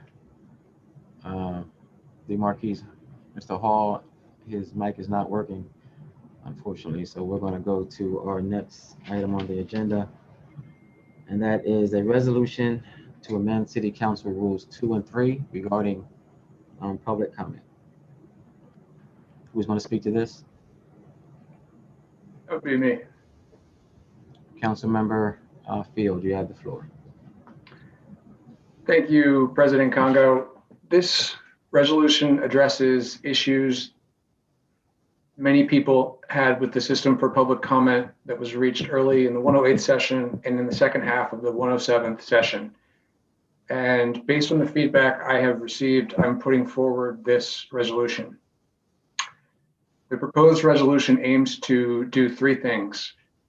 It aims to expand opportunities for public comment while ensuring the meetings themselves are primarily focused on the 13 elected officials, addressing, discussing, and hopefully solving the problems facing the city of Wilmington. And it does four key things that I want to highlight. First, it removes the rule that said only residents or taxpayers of Wilmington can make a public comment. This resolution would make public comment open to anybody. Second, it places public comment from 6 p.m. to 6:30. This is how it was always done in Wilmington City Council, except for the last 2 or so years. This is also consistent with public comment in every city I've been able to research in a 100-mile radius of Wilmington. At 6:30 p.m., the meeting would start, and the discussion would be reserved for city council members discussing and voting on legislation. Third, it creates an additional opportunity for public comment. Up to 4 p.m. on the day of meetings, anyone can send by email a comment to the city clerk, who will then compile them and note them for the record. And fourth, it will turn the committee meetings themselves into dynamic, serious, productive venues where elected officials and members of the public can have fruitful, productive discussions about how to solve the city's problems. And to conclude, so I looked at the system for public comment in 8 or 9 cities. That includes Baltimore and Philadelphia, obviously much bigger than Wilmington, but nearby cities of equal size, such as Chester, Camden, Allentown, and Scranton. If what I propose is adopted, this would make Wilmington more open to members of the public making public comment than any city in the region. Thanks, and I look forward to your feedback. Thank you, Councilmember Field. Councilmember Johnson. At this time, I would, and this is based on consideration, I believe, some last minute changes that were not made. So I would make a floor amendment at this time. And I can read into the record.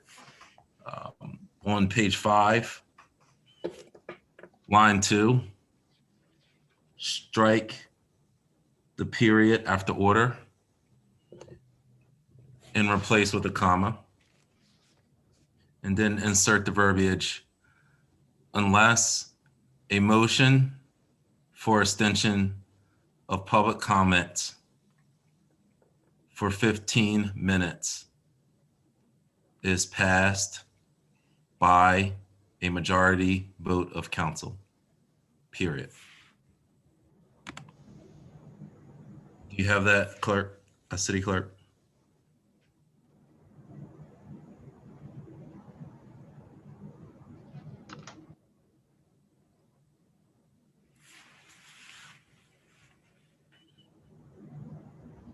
I'm not sure if our city clerk is with us this evening. I don't see her name on here.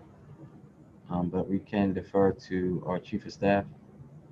President Congo, this is Daniel Walker for the record, chief of staff. Our staff member who is staffing the committee has noted that change, and we'll make sure the amendment, if passed with the resolution, is updated per council rules. Okay. And just before there's more further debate on it, again, this is taking, there was some last minute discussion, again, further input from the community and my colleagues, and we believe this strikes the right balance. Again, we want to be able to extend the time period, similar to the way the original 108 rules were, that we can extend the time period if necessary, if there's a rush of constituents that have not had a chance to be heard before the meeting, that we can accommodate them. So for that, I ask for the support for this amended version.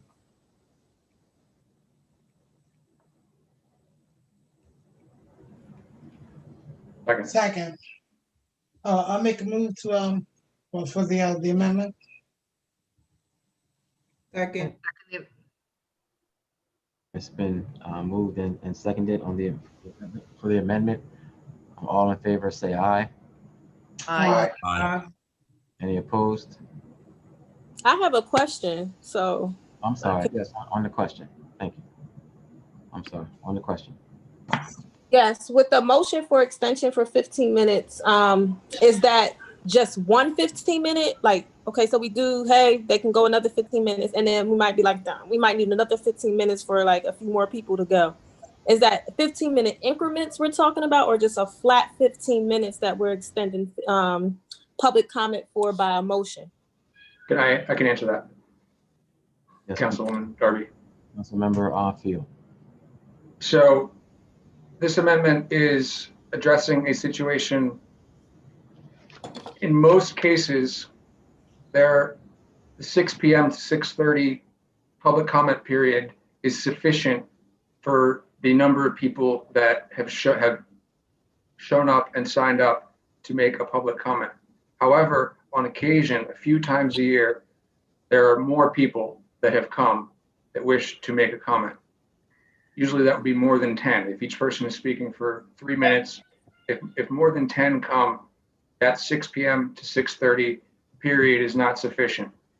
So let's say there's 14 that come. The 15-minute extension would allow those 4 to come to speak. But if there's more, it can be extended again. But the point here with this amendment is that if you show up for public comment, you get to speak. That's what this is addressing.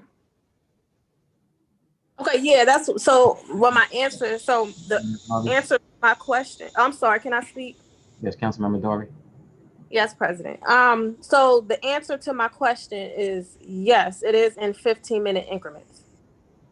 Yes. Councilmember Field. Okay, Yes. thank you. All right, thank you, Councilmember Darby.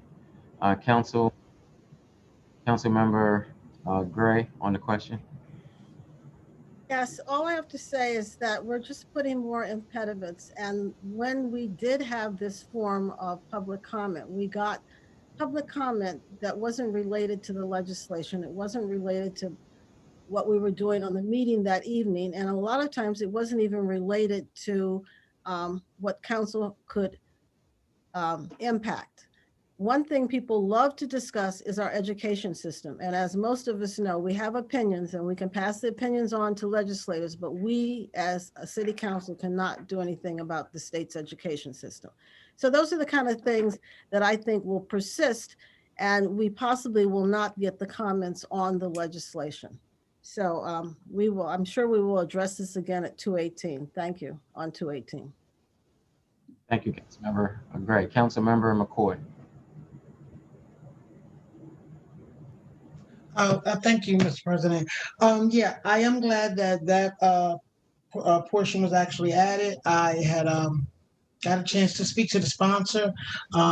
This is something that I actually was glad to see happen. There is still another piece though, and I just would like to hear whether or not there was any other portions that I had gave that information, whether or not he had decided to change. I do understand that a lot of our council, including myself, I definitely was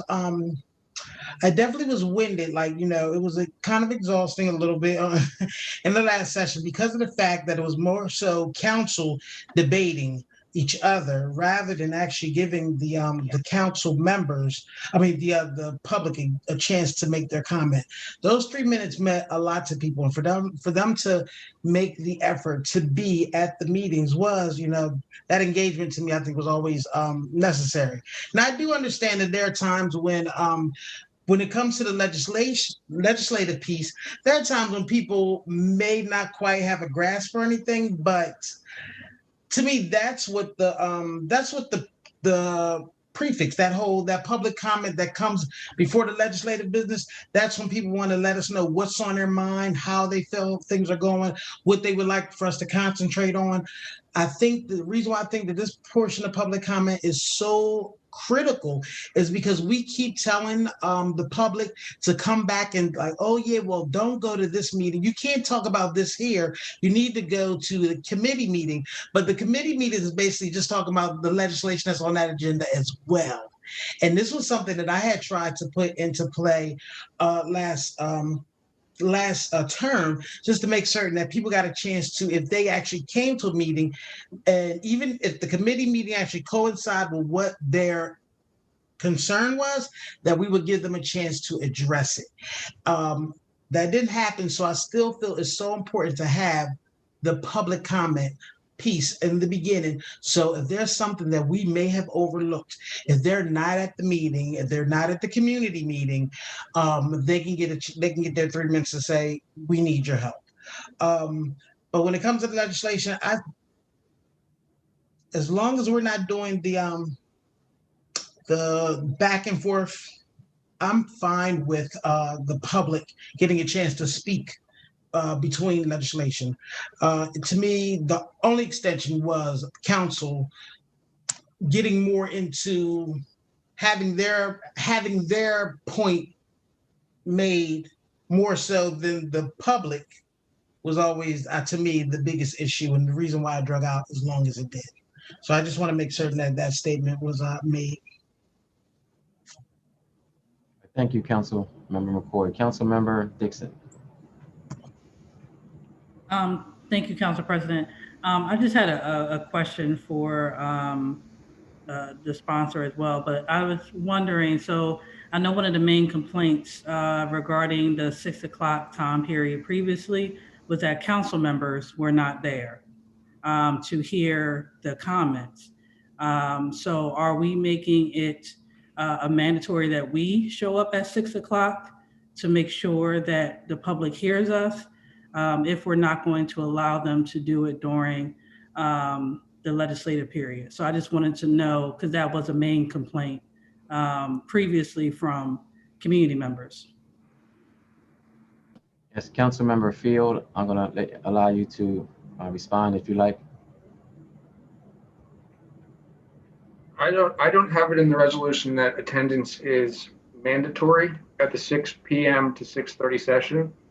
I plan on being there at 6 o'clock every single time because I want to know what members of the public are saying. So I can say that I will be there at 6 o'clock every meeting, even if it's not required. So I guess the short answer to your question, Councilwoman Dixon, is it would not be mandatory, but I would strongly encourage all city council members to attend in the spirit of listening to what city residents are saying. Thank you, Councilmember Field. Councilmember Dixon, did you have any other further comment? No, I would just suggest that our council members, that if we're going to pass it, that we seriously consider showing up at 6 p.m. To show our constituents that we care, we showing up. So that would just be my only final comment on that. Thank you. Thank you. Thank you, Councilmember Johnson. Yes, Council President. I know we're not talking about the total package yet, because I know we're talking about just the amendment. But again, this is I believe the intent was, and the lead sponsor, Councilmember Field would agree too, the intent was to make it more accessible. And again, I believe the restriction on what people can talk about was an issue because, you know, I still go back to, I know it goes back to the previous legislation with Councilmember Gray, but you know, at the end of the day, we do have a district or the whole entire city that we take feedback from. And we certainly can take intelligence, but when we get on that floor, I'm thinking back when we were in person, the only person that can decide that vote is yourself. So if you're not confident that you can interpret and speak for your community, then that I think is a problem. So I think, you know, we're entrusted and voted because we listen. So, you know, I certainly get it, but we have to conduct the business and take that intelligence and put it to good use. Everyone in our district may not be happy, but hopefully the majority of people are. So that's you know, the intent behind it is that we expanded it in the beginning to let anyone talk. And then when we get down to the business, let's get down to the business. Thank you, Councilmember Johnson. Councilmember Spadola, again, we just wanted to remind everyone that we are speaking to the question on the amendment. Councilmember Spadola, is your comment on the amendment? The amendment was to make the extension for 15 minutes. Yes, I think this is more for staff, but I have been confused in the past about, you know, prior to being on council, if the meeting starts at 6:30, the public comment started at 6. So I just think we need to be very intentional if this were to pass next week, that public comment starts at 6 and the meeting starts at 6:30. So they're to reduce that confusion. Thank you, Councilmember Spadola. I do see Councilmember Gray and Darby, your hands are up. Just want to make sure that we are speaking to the amendment to extend public comment for 15 minutes. Councilmember Gray. Oh, I have no problem for extending the time to speak 15 minutes. And he said it takes a majority vote. Is Yes. that what my understanding is? But Yes. see, to me, that's an impediment because at any time, there could be council members that don't want to extend the time because they don't want the meeting to go any longer, or they don't want to hear what certain people have to say because they know who's in the audience.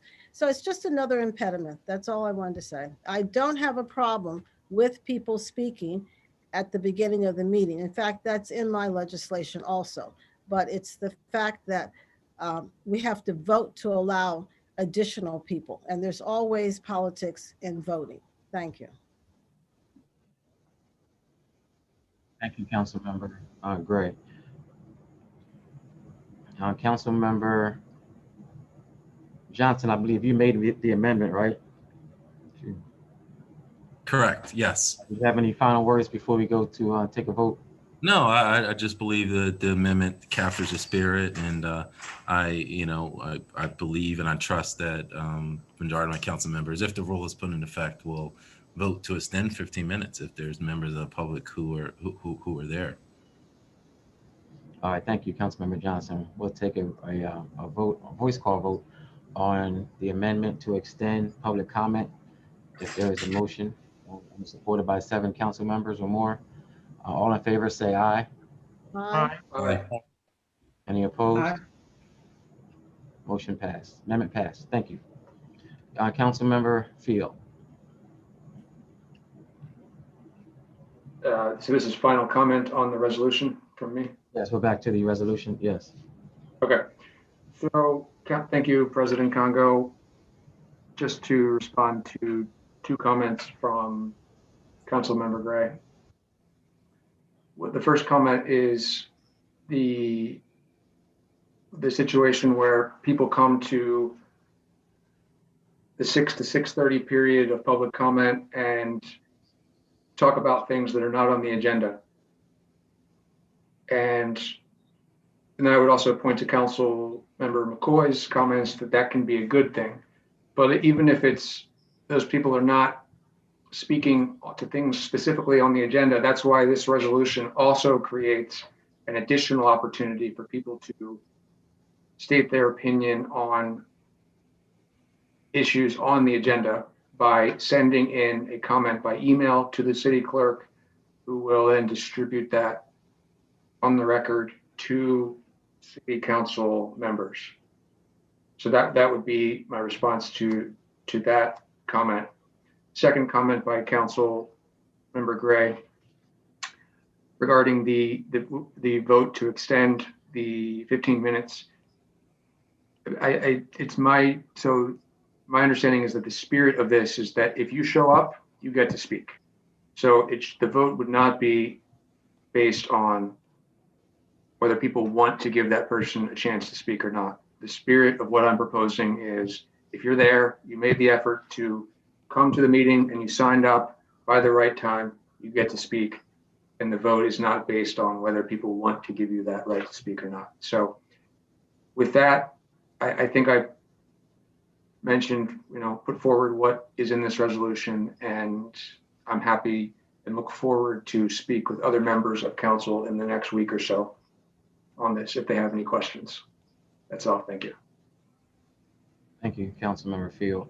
My only concern with this resolution is that I think one of the best things that we did on Inauguration Day was to incorporate a rule that public comment was a part of our official city council meeting. I think the public really appreciated that they were able to speak to all 13 of us.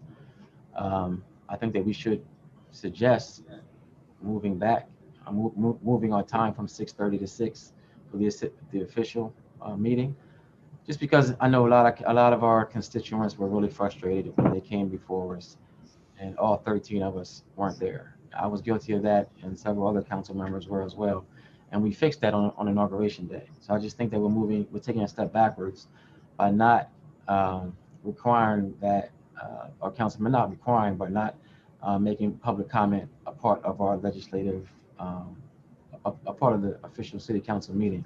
And I think that if we don't change the start time, I think that if we do find that council members are not present to hear the constituents, that we really have to come back and take another look at this, because I don't think that it's fair for us to take this step back and allow constituents to come before us and not be able to speak to the entire body. That's my only comment. I think that we do have someone else wanting to speak. I'm sorry. I think that's it. Well, Council Member Johnson, did you want to speak? Did you want to? Yes. Yes, I also commend Council Member Fields on the written submission part. And again, this shows that we're learning and we're getting better. I don't believe there's any legislative body in the state that actually does that, because the idea, I believe, was a lot of folks, when we're back in person, a lot of people still can't make meetings. Point of order. Sorry, I think the sponsor has already spoken and conversation has been shut down. As you say, we need to follow rules. I don't believe it was final comments, Councilmember Gray. There's still other members with their hands up. Yes, so, I did give council another opportunity to speak, Councilmember Gray. And I believe that was a really, really good proposal, because again, I think about the working family. People work 2 or 3 jobs. They can't make it in person. And when we're back in person, that's going to be an impediment. So the fact that we'll get those submissions before we hit the floor for the vote, then we can see the written submissions. So I think, again, that shows progress. Again, not perfect, but that shows progress. And, we're willing to be nimble and work with technology. Maybe there's a way as we go forward that we can even get social media involved as well. But I certainly applaud my colleague for making those strong proposals, and frankly, creative proposals that no other body in the state does. So thank you very much.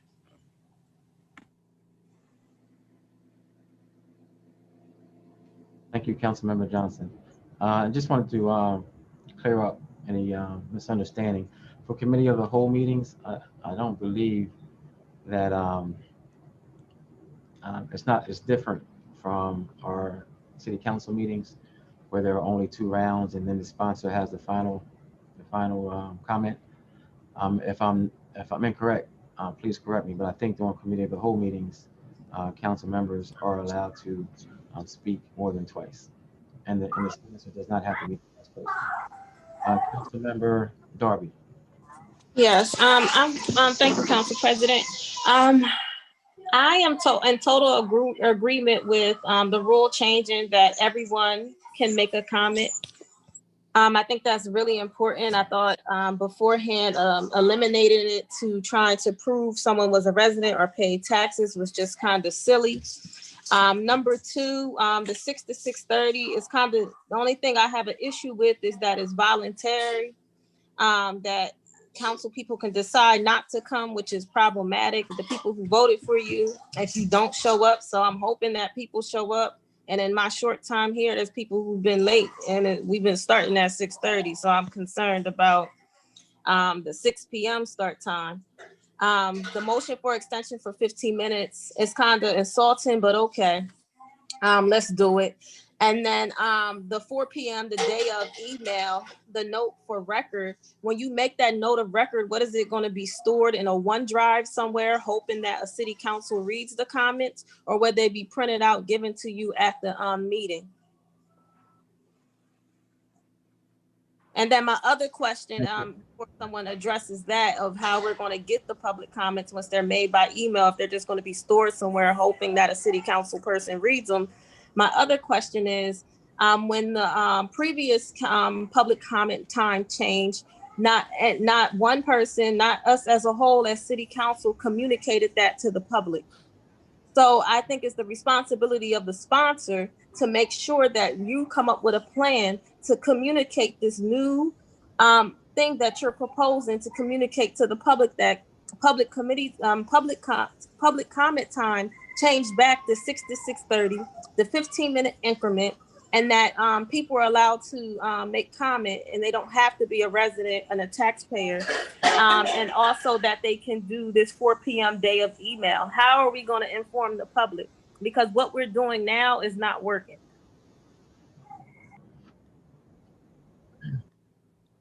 Thank you, Councilmember Darby. Councilmember Field, did you want to respond to any of Councilmember Darby's concerns at this point? Sure. Yeah, these are all really good questions, Councilmember Darby, and I appreciate them. In terms of how the comments will be stored and distributed to the public, I'm glad that you asked these questions because you got me thinking about it more. But I would say that they will be collected by the city clerk, who will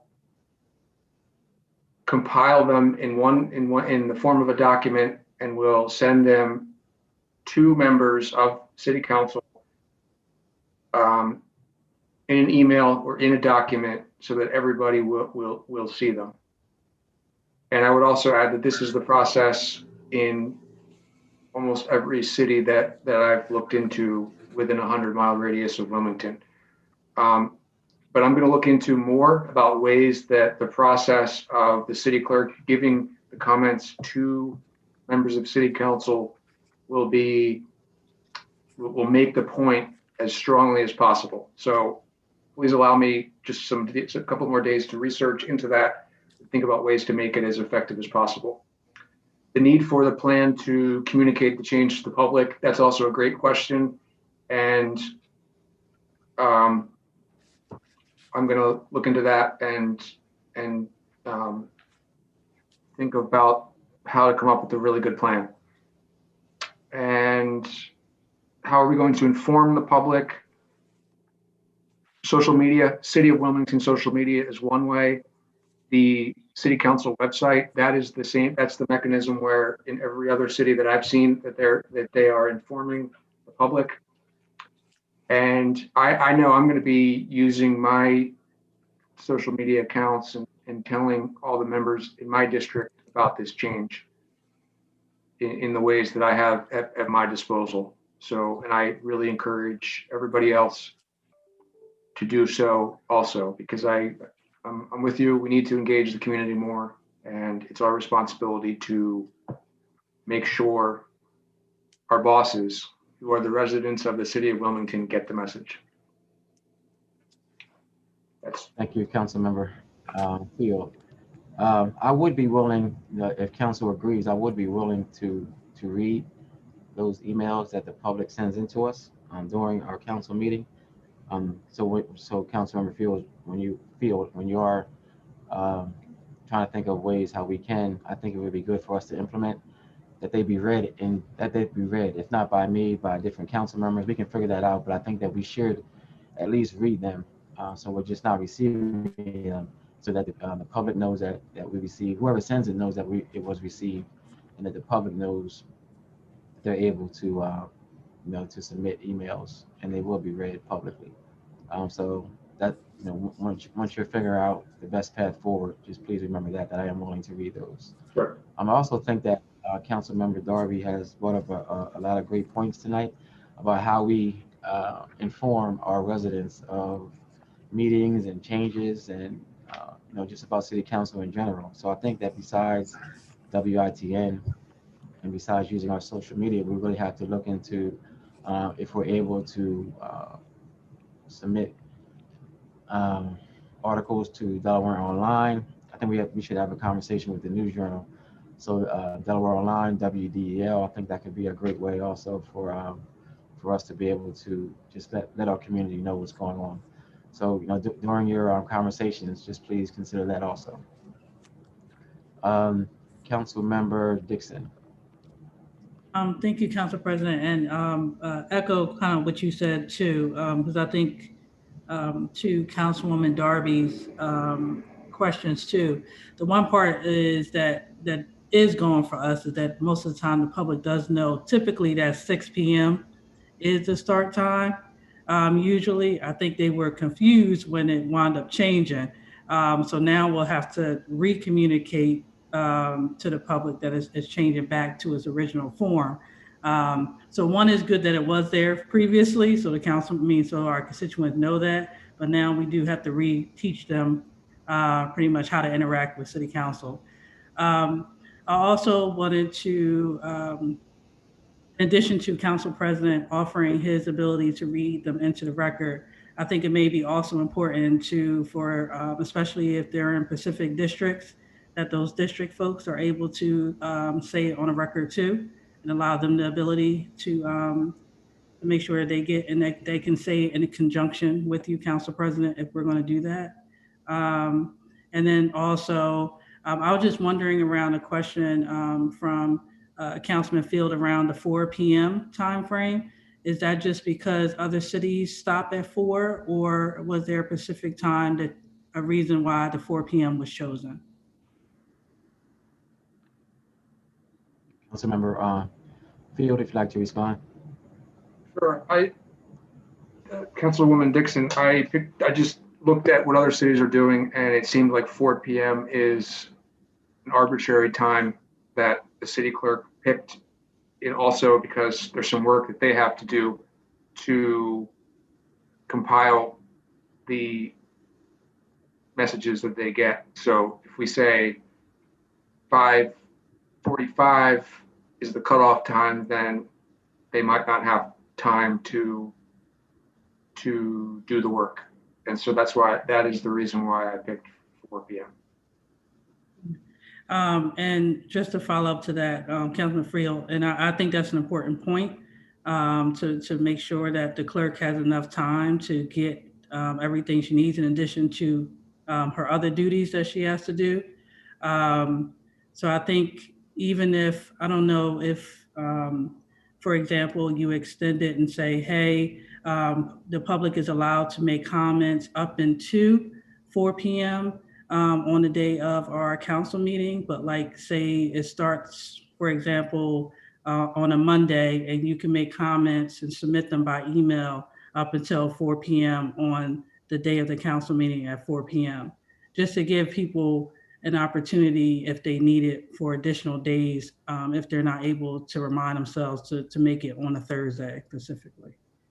Just a suggestion. Sure. Thank you. Thank you, Councilmember Field and Dixon. Councilmember Cabrera. Thank you, Mr. President. Again, going back to, there's a lot of things that the city does that people are not aware of, and either changes that are implemented, and especially with everything that's going on with the pandemic and just a lot of the adjustments that we have to make, including like the parking amnesty and moratoriums on certain things. The public still is at a loss. So we do have to do a better job. And we can all agree that one of the things that maybe this council could really look in the next 4 years is let's really launch a public relations campaign. And you mentioned great ideas, social media, using the resources that we already have, thinking outside of the box, having a story done about this.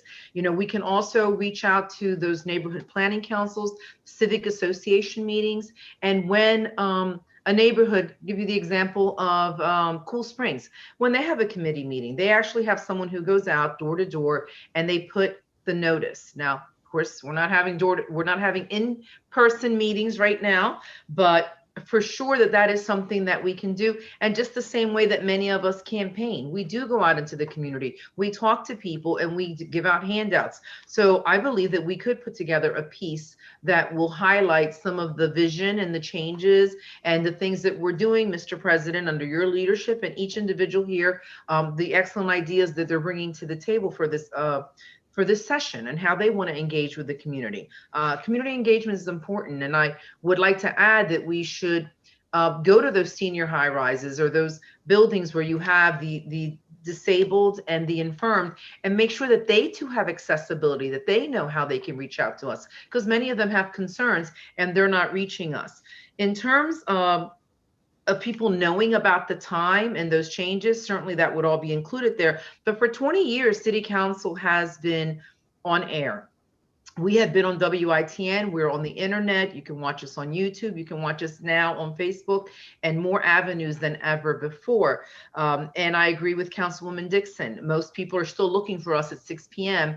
because in their minds, they're embedded that is when the council meeting would start with the public comments, and then we get to the official part to the 6:30. So, you know, it's only been the last 4 years that the meeting started at 6:30. So I do agree, to avoid confusion, let's do the outreach, but it's not something so unheard of. And then the last is accountability. And Mr. President, on many occasions, you know, you had challenges with your job, especially as a funeral director. You were working within your community. In many cases, sometimes I had meetings or places I had to be that we weren't always there for public comment. And I understand the spirit of holding the council members accountable by being there, roll call, and then doing public comment. But at the end of the day, we are elected officials. So people are either going to reelect us because we were present, we did the job, we listened to them, and not being present for public comment doesn't mean that you're not going to get the public comment, because the one thing that we do is everything is recorded. You can always go back and watch a meeting if there's anything that you miss. Our legislative aides do a good job to communicate information to us that we can address with those people that come and give public comment. And on many occasions, I've been able to speak with people who made public comment when I wasn't there to hear it, but I did hear their concerns and it did get back to me. Yes, you know, I would love to make sure that everybody's there for public comment. It may not always happen. We may not always be there at the start of the meeting either because of our other responsibilities. But at the end of the day, it's the public who holds us, the council members, accountable for being present and listening to their concerns. Thank you. I thank you, Council Member Cabrera. Council Member Field. Were both rules? Did we already address both rules, Council Member Field? President Congo, what was the question? Did we address both rules 2 and 3, or just 2? Yes. We addressed both. Okay. All right. Thank you. All right. So that's that resolution. The next and final resolution is a resolution to amend City Council Rule 10 to change the Intergovernmental Standing Committee to the Intergovernmental Affairs and Judiciary Standing Committee. And who will speak to this?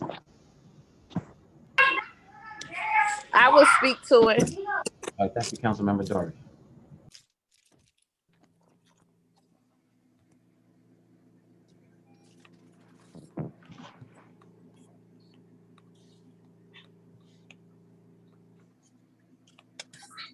Yeah, so I was reached out to after the election, saying, hey, if you have any ideas, anything, recommend that, you want to do on council, what would you like to do? So I did research. I looked at different city councils, and I saw that a lot of city councils had intergovernmental and judiciary committee, or they would call it intergovernmental and law or legal committee. So I thought it was very unique and something that we needed in the city council. So I advocated for it, for us to have an intergovernmental and judiciary committee. They work hand in hand together, right? There aren't a lot of committees that are just intergovernmental. There were even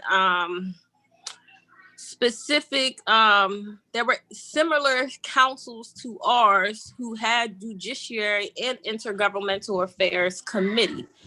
And another thing I wanted to clear up about the committee, that it was never recommended, because in the inauguration day, it was stated that it was removed because it was recommended by the law department to not have a judiciary committee. I spoke to the law department and have a statement that says law departments are there to establish if it's legal to have it. They're not here to tell us what to have or what to do, but the legality of it. It is very legal to have an intergovernmental and judiciary committee. So that was incorrect when that council member said that. So I have a written email statement stating that it is legal to have a judiciary committee. And as I said, throughout the country, most intergovernmental affairs meetings are part of the legal judiciary committee. This helps the committee to be able to fully function and be effective. Even in cities without court systems, they have judiciary. So the responsibilities of the Intergovernmental Affairs and Judiciary Committee would include or would be looking at working with governments or entities on different levels outside of the city. So that's including state, that is including maybe the Port of Wilmington, if there's issues there. It may be on a educational level, working with school boards. It may be on a county level, working with Newcastle County, but it's really looking at how can we as a city council be effective city council when we're trying to pass legislation. So a lot of times when we're passing legislation, we're getting a lot of pushback or resistance, or it's not effective because we need to get something passed on another level. So that is the importance of those two things, like being together. To be effective intergovernmental, you must have that judiciary piece attached to it. You look at other cities, it is there. This is nothing new under the sun that I am coming up with. This is just something new to our city council. What I gotta read the ordinance word for word? No. Council President? No, you do not. Okay. No, you do not. You spoke. That's fine. So now we can take comment if you're finished, Councilmember Darby. Yes, I'm finished. Okay. All right. Thank you, Councilmember Johnson. And again, I think during the organizational meeting, it might have gotten taken out of context. I'm completely supportive of this committee, and in terms of including the legal aspect into it. I just wanted to make sure there was not too much overreach, and as long as that doesn't happen, I mean, I didn't want the idea that they'd be holding hearings or I don't even know, like you see in the U.S. Congress, and where they're holding, I don't know, but I trust my colleagues, and as long as it doesn't, it has the stated effect, which I believe is a good thing, being a liaison between the state and the county, then I'm fine. But as long as we're not, sitting as a judge and going over traffic tickets and stuff like that, because that obviously is not our role. But otherwise, I think it is a great committee, and I look forward to seeing the work that the committee does. Thank you, Councilmember Johnson. Councilmember Gray. Thank you, Mr. President. I compliment Councilwoman Darby for this suggestion. It was her suggestion even prior to the inauguration for this committee.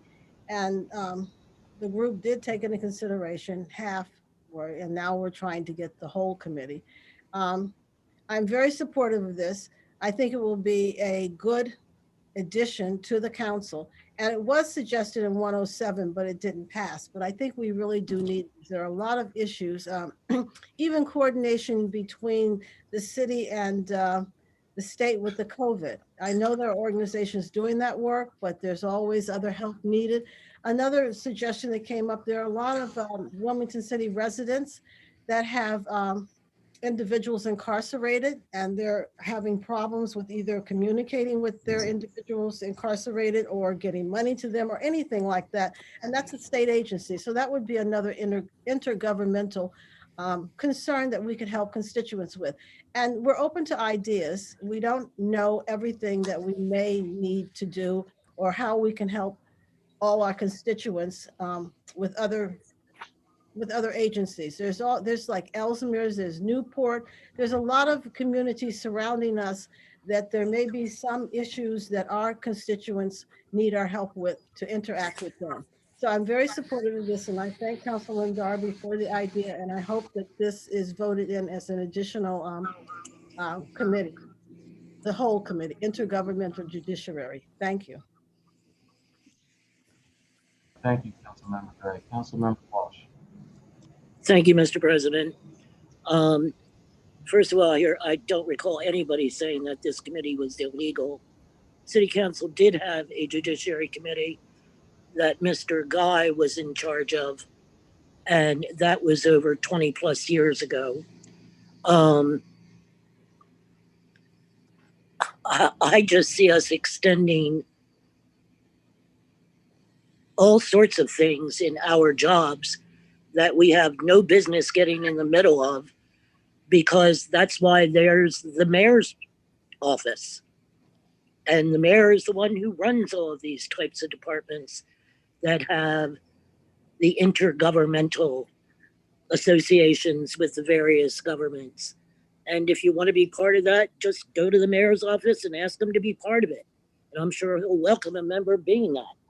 But to keep putting more and more of non-council issues on top of this council, I think that's another reason why people just look at us and don't bother tuning in, because they hear a whole bunch of stuff that as council members, we're not even charged to do.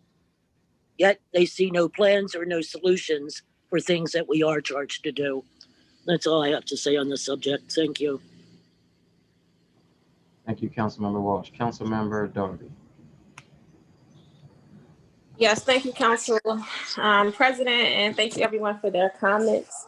I do want to say that it is a new committee, so as we're growing and we're learning and adapting it to Wilmington City Council, just like Councilwoman Gray said, that we're open to suggestions to, changing how we're working and moving and being beneficial. And I think it's important as city council people that we are sometimes the middle person to getting our residents connected, our family and friends connected to services and people that they can't get connected to. There's a lot of times that I needed to something that wasn't city council related, and I reached out to certain city council people, and they were able to make that connection for me and that resource. And I do not feel comfortable reaching out to the mayor administration, advocating on a city council behalf to operate in their institutions and entities and meetings, and thinking that council work or what I'm saying is going to be listened to.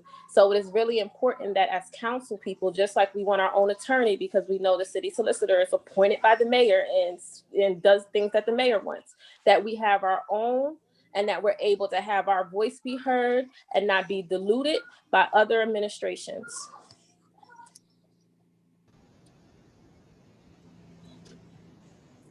Thank you, Councilmember Darby. Councilmember Fields. Thank you, Council President. I just wanted to know, and I didn't hear it. Is there a mission statement for this committee? Councilmember Darby, did you? Yes, it's in the legislation. right, thank you, Councilmember Darby. Councilmember Walsh. Yes, I just wanted to point out also that neither Baltimore, Philadelphia, Camden, or Trenton have judicial committees within their towns.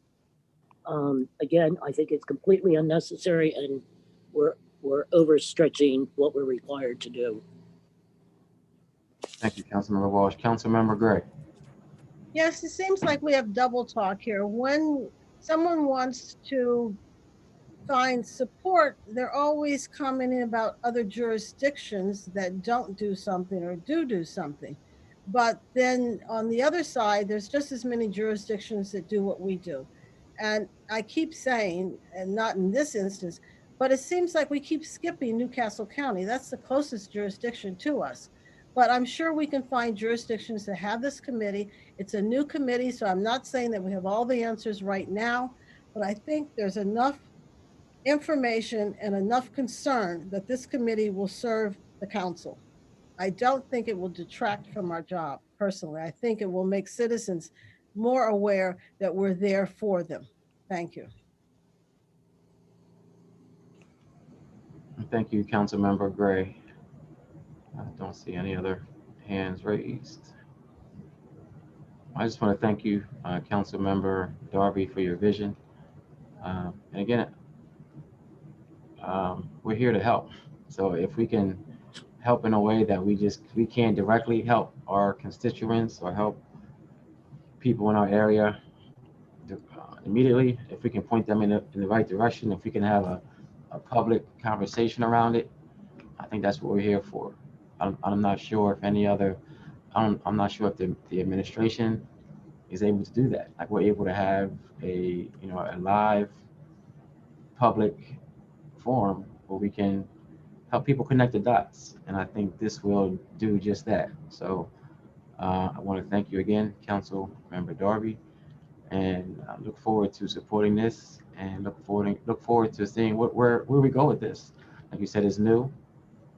We're not really sure of the direction right. Well, you might be really sure about it, but I just think that once council sees what this is able to bring to the table, once the public sees it, I just think that this is really going to be a benefit for all of us. So thank you, Councilmember Darby. Don't see any more hands raised. So that was our last resolution. Again, all of these resolutions will be heard and voted on our next city council meeting on February 18th. And Councilmember Gray. Yes, I just need some clarification. Which one of these resolutions, or do all of them require 2/3 vote for passage? I believe that it's all of them require 2/3, not all of them, but the resolutions that affect the rules require 2/3 vote of council members to pass. But again, I don't want to, if I am misspeaking, that will be cleared up by our chief of staff in an email that will go out to all of us this evening. Okay, may I But I follow? believe it's, Just yep, I'm sorry, go ahead. Just historically, from my understanding, in 107, when my public comment legislation was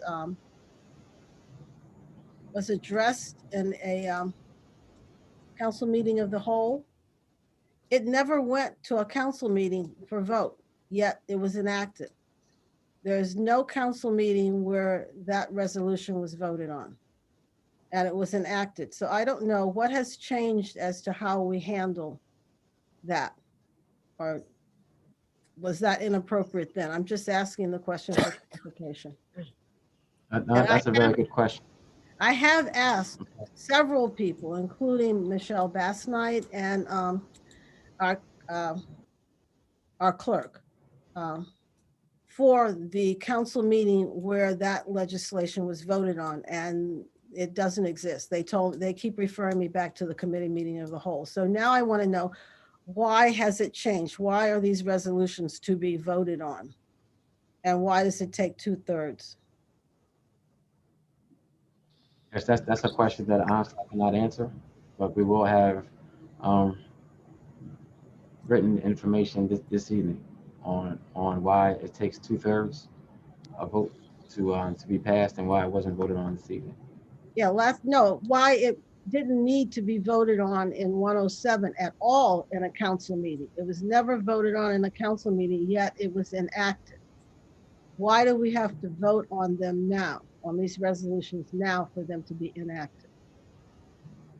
Okay, yes, that will be addressed. Right, thank you. All right, thank you. Do any other council members have any questions or concerns? If not, I will accept a motion to adjourn. So moved. Second. Second. And moved and second that meeting be adjourned. All in favor, signify by saying aye. Aye. Aye. Any opposed? Meeting adjourned. Thank you, everyone.